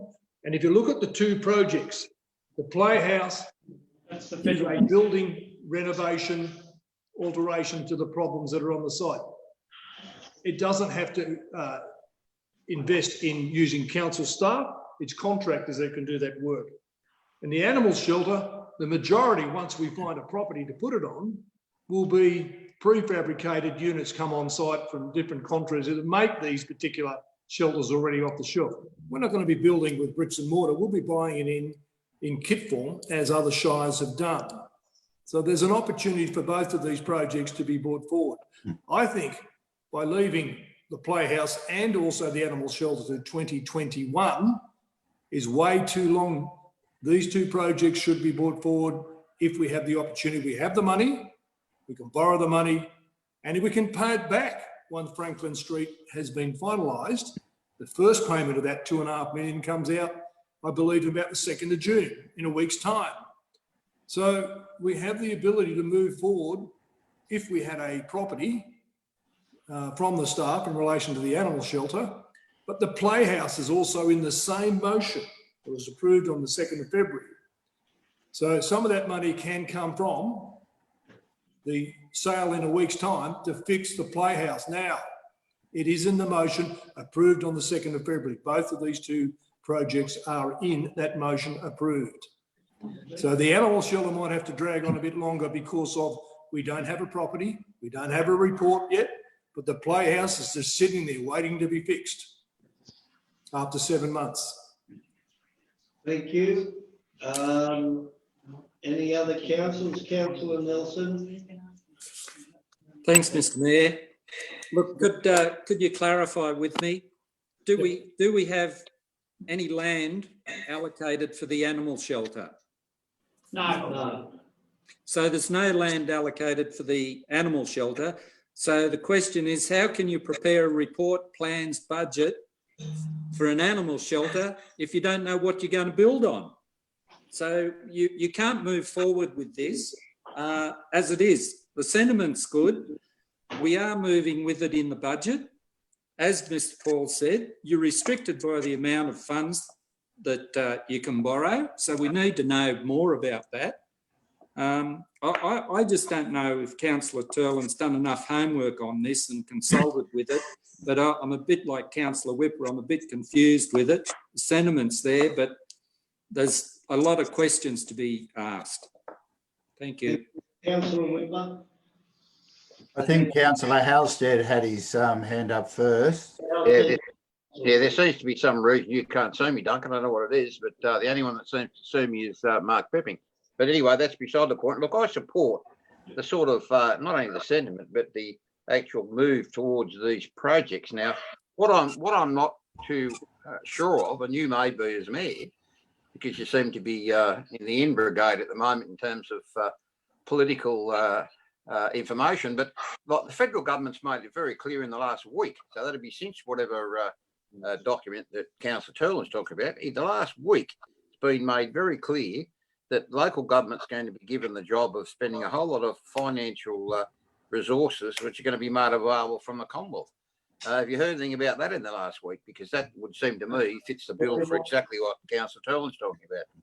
We have been, the state and the federal member announced last week $1,180,000. Right. Now that is for infrastructure, but there is nothing out there that is, but you never know what the federal and state government might give us. But sorry, I'm interrupting you, Councillor Houston. No, that's all right. I'm just thinking that what Councillor Turlin's on about, to me, has a lot of merit. And should there be any further announcement made, then these two should be candidates for it. And irrespective of what Councillor Nelson's on about, I'm sure if we get given some money tomorrow or next week, we'll find that piece of land in a hell of a hurry. And I'm sure Barry Paul will find that piece of land if we're really stuck with finding one, because there must be pieces of land somewhere that if we suddenly got a federal government grant, spend some money in a hurry, surely these two are candidates. Thank you, Councillor McLaughlin. Thank you, Mr. Mayor. Oh, Councillor Whipper, go Councillor Whipper. Oh, Councillor Whipper, then Councillor McLaughlin. Yes, everybody. Sorry. Thank you. Look, I applaud Councillor Turlin for wanting to keep this on the agenda.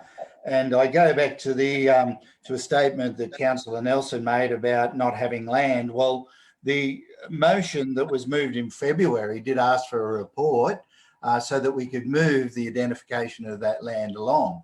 So I understand there have been some constraints and some obstacles to doing that, and that's a secondary point.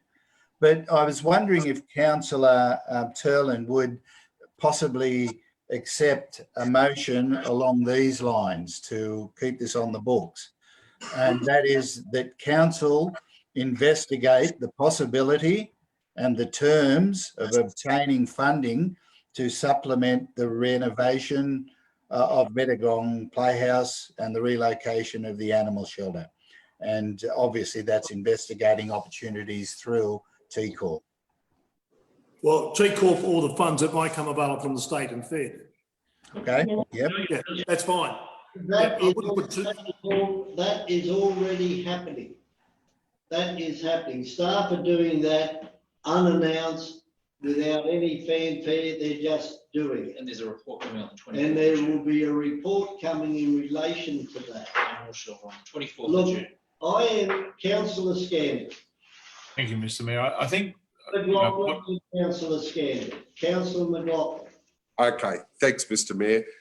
Look, I think if we've got a shovel-ready project to go without having to look for any land, I think the way to go is the Playhouse. I think that really, as we know, if we can do the investigation while everything's closed down, it's a perfect opportunity to get in there and have a shovel ready, know exactly what we're going to do.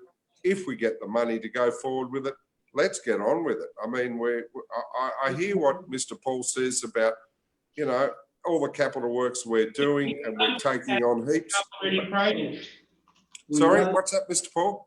There are no shovel-ready projects. The Mettagong Memorial Hall is not a shovel-ready project. I'm going to enter the debate now. Okay. And I'm going to do it with the fact that you have just passed the draft budget. You are just about ready to throw the draft budget down the corridor. Before you have the public to make comment, you are looking at making decisions that has no merit without huge investigation. The staff have spent the last 3-4 months putting together a budget in relation to the bushfire problems through the pandemic, that is responsible and can be met by council's finances. There is no magic bullet. We have to borrow over the next 3 years if we don't get funding from the state government or feds in relation to our sewer schemes. We are obliged by the EPA to spend $80 million in upgrading them. Now, that money is not going to fall out of trees, and that under the state government, the EPA will take precedence. We have a plan in place for both projects, and they can be met accordingly within budget without going them wide open. So I can just ask councillors that we do not try and commit ourselves to money that we don't have, that we will have to borrow, that no financial plan has been put in place to repay. And we have so much on our plate that to try and do this on a notice of motion, although I see what Councillor Turlin's trying to do, doing it. There is a huge amount of work to be done at the Mittagong Playhouse before we can spend money. We don't even know the costing of it yet. So all I'm saying is less haste, more speed, or more speed, less haste. And let's just get through the problems that we have before us now. Councillor Scanlon. Thank you, Mr. Mayor. Well, they're both very good projects, and the animal shelter has been going 8 years. Memorial Hall has been going nearly that long too, and it is shovel ready, though the cost has grown. It is our only shovel ready project. I note that the Mossvale bypass has grown to now 50 million. It was in the state election last year, March, as 20 million, then grew to 27. Well, again, that's a misstatement of the facts. Look, we don't know the cost. Councillor Scandron, I get frustrated when figures are bandied around in public which are not correct. We have applied to the state government for the $20 million. We have applied to them, and it is now under the Transport New South Wales is taking control in relation to doing the scoping and the costings and whatever for the Mossvale bypass. We don't know the costing. We just know that it's going to be a lot more than $20 million. But Mr. Mayor, it's in the unfunded, we just passed the budget. Excuse me, Councillor Scandron. I can clarify, Mr. Mayor, I can clarify. The facts are these, Councillor Scandron. Stage one, I repeat, stage one of the Mossvale bypass has a high level estimate of $20 million. There are 2 further stages of the Mossvale bypass. The 3 stages have a high level estimate of $50 million. Thank you, Mr. Paul. It's a great shame that they're not shovel ready to some point. Have we acquired the land on? Can I respond to that? Councillor, we have been lobbying the state government for over 18 months to provide this council with $2 million of that $20 million that was promised to allow us to move forward with getting stage one of the Mossvale bypass shovel ready. If council wants to spend the $2 million to do that, then we need to put that in the budget. Thank you, Mr. Paul. Have we acquired the Sutter Road property? We own the land. This is away from the motion that is. Anyway, I support what Councillor Turlin's doing. You've just got to refine it. Okay. Councillor Turlin, you're right of response. Okay, well, I'm happy with Councillor Whipper's statement if he likes to add that to the motion or alter it. I don't mind. But if you read my motion, it actually says to prepare a report and plans and budget estimate for the following projects if the funds are made available, because the motion that was put forward by the Merrill Minute was only a statement from Linda Scott, the chairman, asking for the state and federal government to make funds available. So it's if they make funds available, we need to get ourselves ready for these funds. Now, as I said before, these two projects can also be funded through the sale of Franklin Street, and the first payment or tranche of money of 2.something million, 2.4 I believe, and the 2nd of June, means that those funds could be expended now straight away on the Playhouse without waiting to 2022. Now, I know you're talking about scoping the project, there's all work and engineering. We've had 7 months to do that. No, we haven't. That could have been done earlier.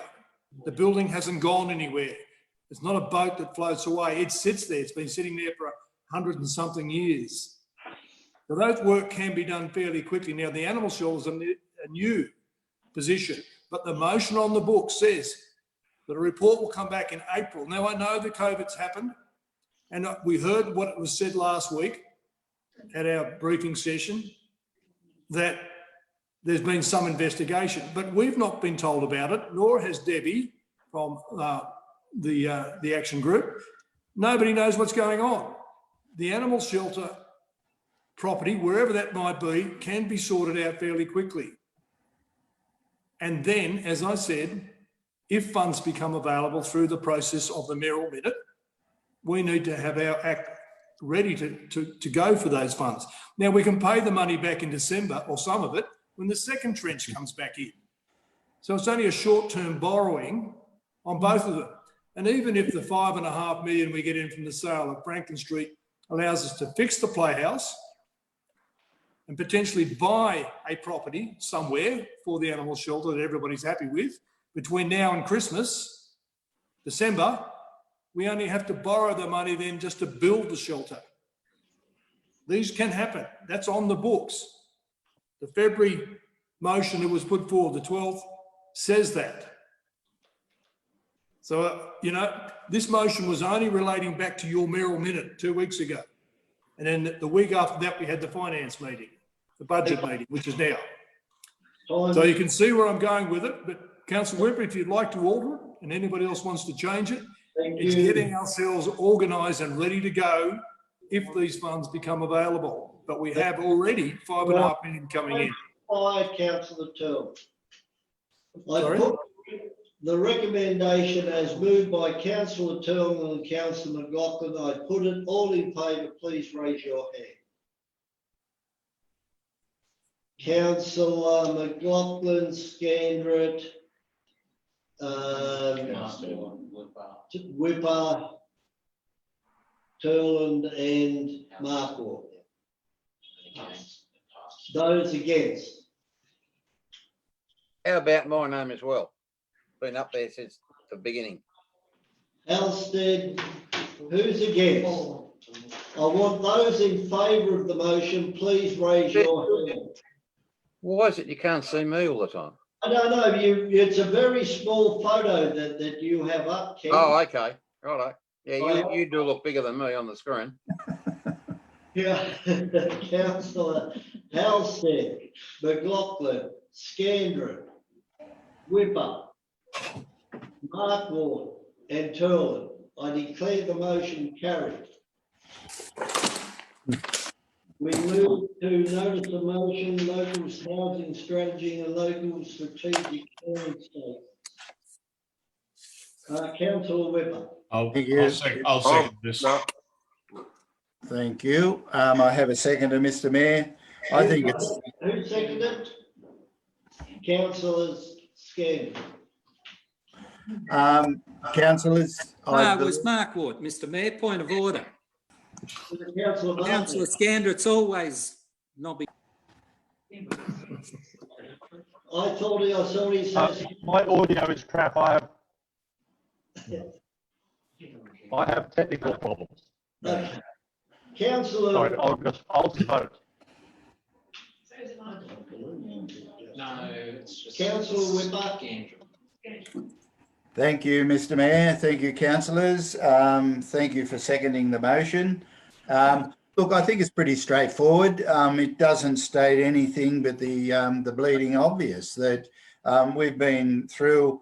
Like I said last week, this so far has been annus horribilis. What a start! What an end to last year and the beginning to this year.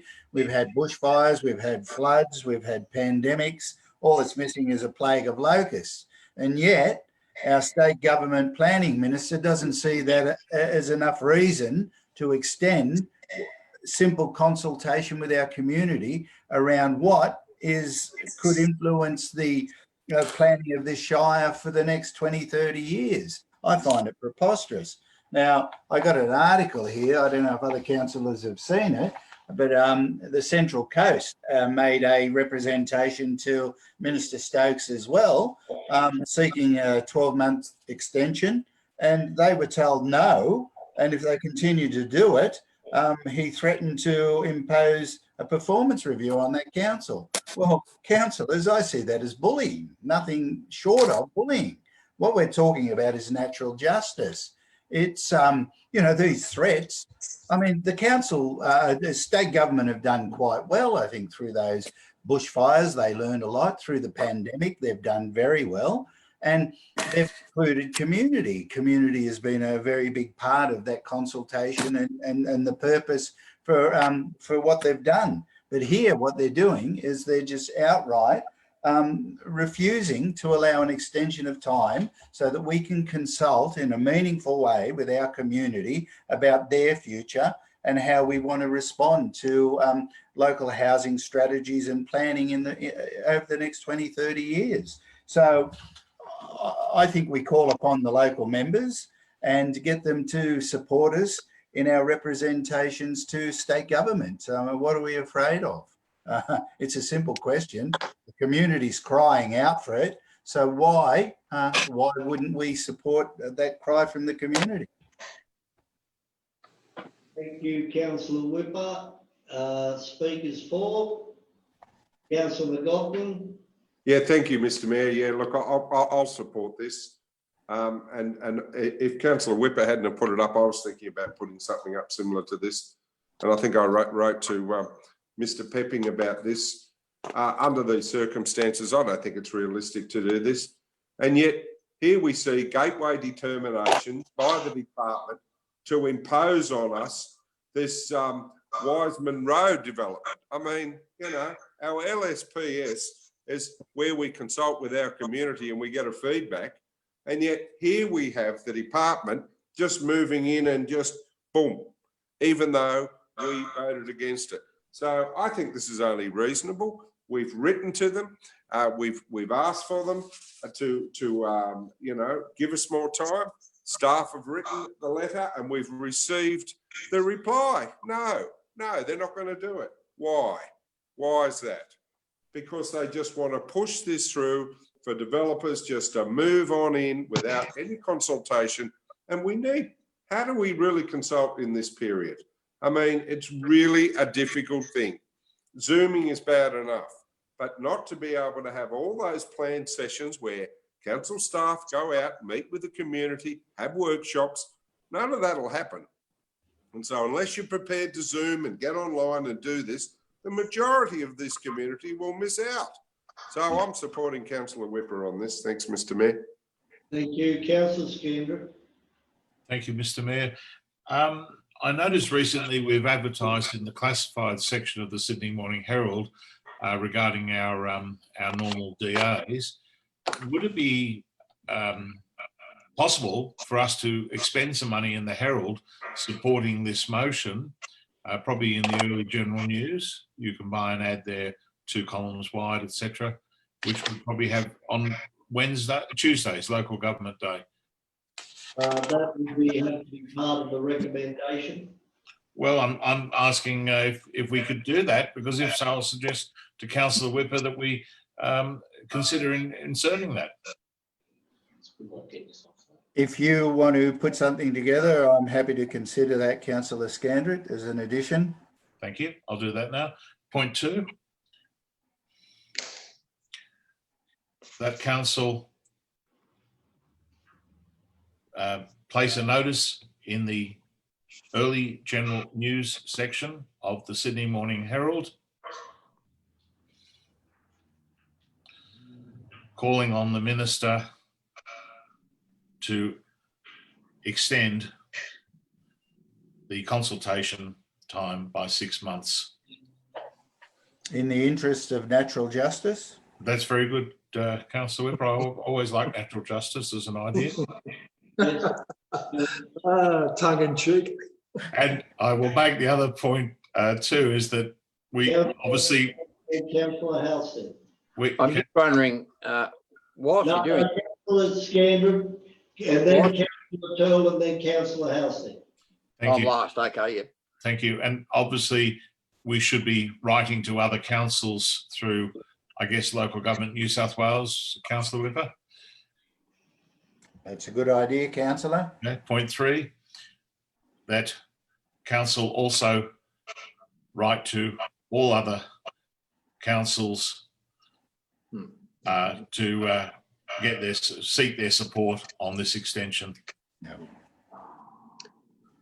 I think you can do that with one email to Local Government New South Wales, can't you, Madam GM? Not if you wanted to go to all councils. No. I thought they emailed it out for you on group. Not Okay. all councils are members of the LGA. Okay. Thank you. Councillor Turl. I'm thinking about putting an amendment in, and the amendment is as simple as this, is that we write to the chairman of the Local Government Association and ask for their support from their members, which relate to the possible extending of the local housing strategy. What we don't want to have... Okay, that's the amendment. That's as simple as it should be. If there's support... And do you have a seconder for the amendment? Councillor Halstead. I just want to add one thing there. That's exactly what I was trying to get in for before, to say this is where to do it, but it should be called Local Government New South Wales. Okay. Yeah. That's their proper name. Okay. Sorry. That's all right. I don't need another question. Yeah. Why can't we add it into the motion we've got rather than an amendment? Sure. Can I answer that question, if I may? What you've got is the minister who's already made it clear with the Central Coast Gosford Council. Do we want to put ourselves in a position where he brings the same sort of hammer down on us, or do we go through the voice of all councils, Local Government New South Wales, and let them take the fight on behalf of everybody? That is probably the better way to go than have a stand-up blue with a minister. I think that's probably the softer way to go. And if we have the approval from Linda Scott, the chairman, through that process, that would give a lot more weight than 1 or 2 or 3 councils wanting to go down that path of extending for 6 months. I agree with you, Councillor Whipper, that we need to have it extended because there is no public communication, consultation in this, and many things that this council has done and other councils can't communicate with the public. And this is a major, major change to the Shire. And you are right. There's no way we can get that information out. We can't even meet with 20 people in a room. So how could you fill a hall at Penrose like we did with the bushfires, or Balmoral, or for God's sake, Robertson for sake? It rains out there all the time. So what I'm saying is, I think you are on the right path, but I think if we have I think he'll say no to us, as he has done before, to other councils. But if we have the weight from Local Government New South Wales, we have more of a chance of taking it through and then getting proper community consultation. Thank you. Okay, any other speakers? Councillor Andrews. I'm not sure. Can you hear me? Am I muted? No. Yeah. I'm okay. Thanks, Mr. Mayor. Look, yeah, I certainly, for the obvious reason, Councillor McLaughlin asked why the minister made or determined this decision. Well, because he can. He's obviously not going to get back on it, you would think. So I support Councillor Turlin's amendment. I think it's Exactly. I'll be supporting the amendment. Thank you. Okay, so it was Councillor Turlin and was seconded by Councillor Halstead. Mr. Mayor, can I just add something there with regard to this? Look, I think Councillor Andrews is right. I don't think he's going to change his mind on this. And I think even the Department of Planning, who I've spoken to, they have written to the Minister saying that they would think that it's only reasonable the time to be, and he's turned them down as well. So maybe this is the way to go. Use the the combined voice of Councils New South Wales. Okay, then before I put it, the only thing that concerns me is the fact that whether, and having had a meeting as a webinar with the Minister today, I would suggest that there is absolutely no way that he's going to change his mind, because they're talking about fast tracking developments and whatever. And that if we lose our planning proposal for Wingecarribee, I'll impose it on us. then we are going to be not held up by the community at all. And although it's going through the Office of Local Government New South Wales, I believe that we are putting ourselves out there, which is fine. I don't understand why they are so adamant on making sure that councils have it all in by the end of June, because it's going to take a long time for the staff down there to that they must be complete within 6 months. Some councils, those on the Western Division, I reckon they'll have very little trouble in doing their housing strategy. And it's only like ourselves who have got a high growth rate and know that we're going to have to factor in growth more than those on the Western Divide that have got the problem. And perhaps, and I am very reluctant to support it because of the tone of the letter that was sent to another council, and I don't think he's going to change that tone because for another council. I don't know if there is no argument there to support it other than COVID-19. Anyway, Councillor Whipper, your right of reply. Councillor Nelson.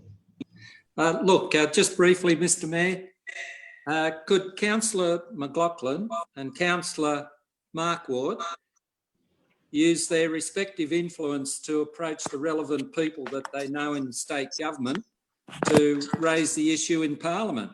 Perhaps that's a way that might get the minister's attention. You mean a Green? No way. Well, I'll leave that with them. I wish we were in government. It might mean some more, Peter, Councillor Nelson.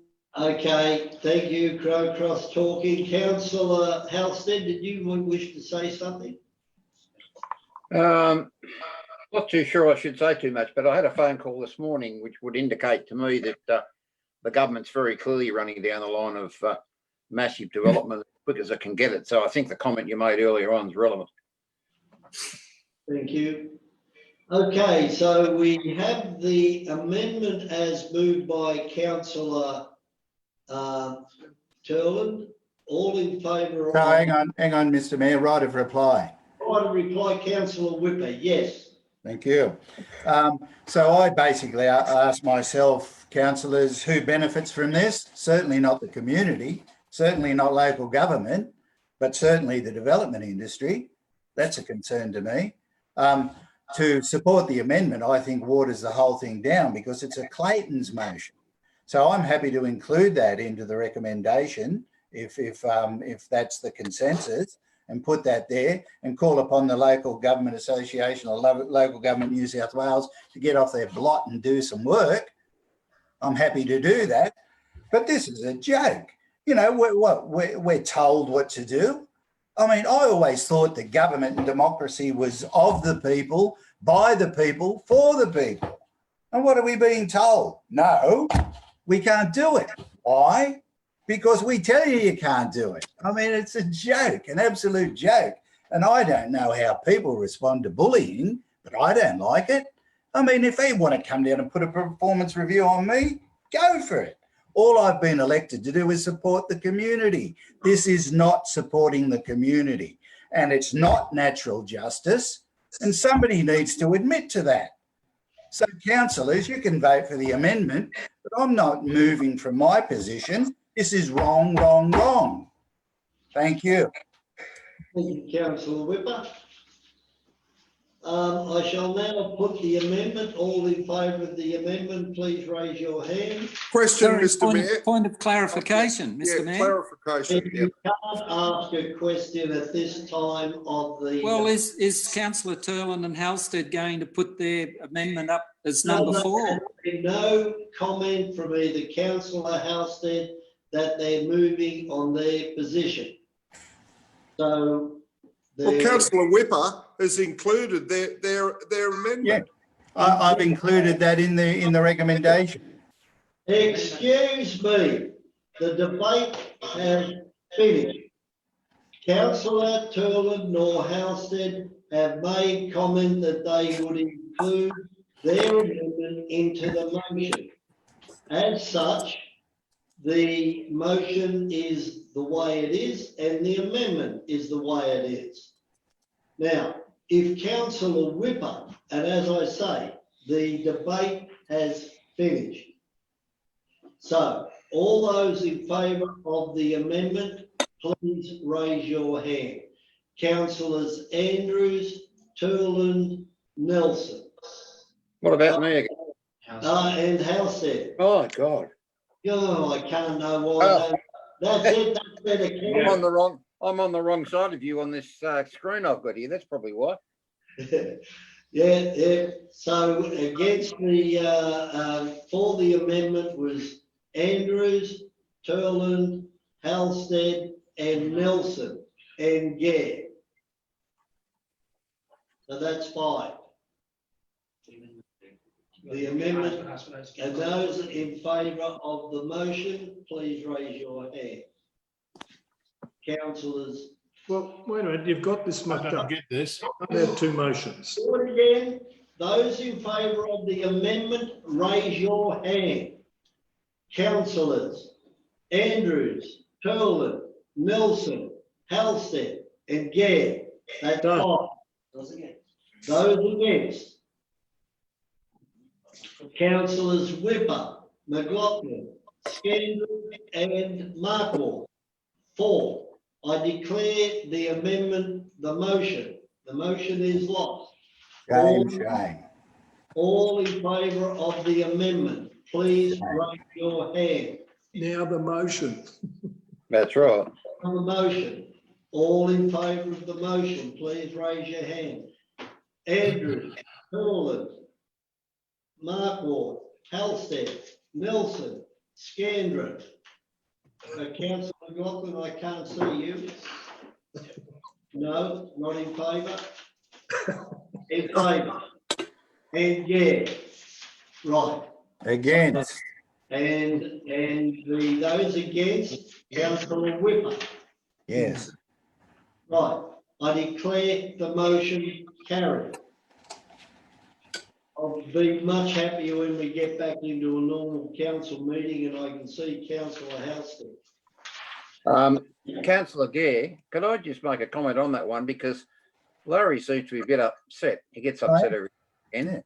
Yeah, I do. Yeah. Clearly, let me tell you, the one that's been carried is going to achieve, I think, because contrary to what you said before, Local Government New South Wales has been very busy over the last 6 months and achieved a hell of a lot. So I'd suggest we're far more better positioned with them doing it. Well, I'd like to say that you're right, councillor. I think I am. Yeah, I think you are. Yeah, I'm sure you think. The debate's finished. I need a recommendation to go into close. Move Conklin and Nelson. Put the recommendation that we go into close. All in favour? Aye. Councillor, yes, carried. Okay, thank you very much,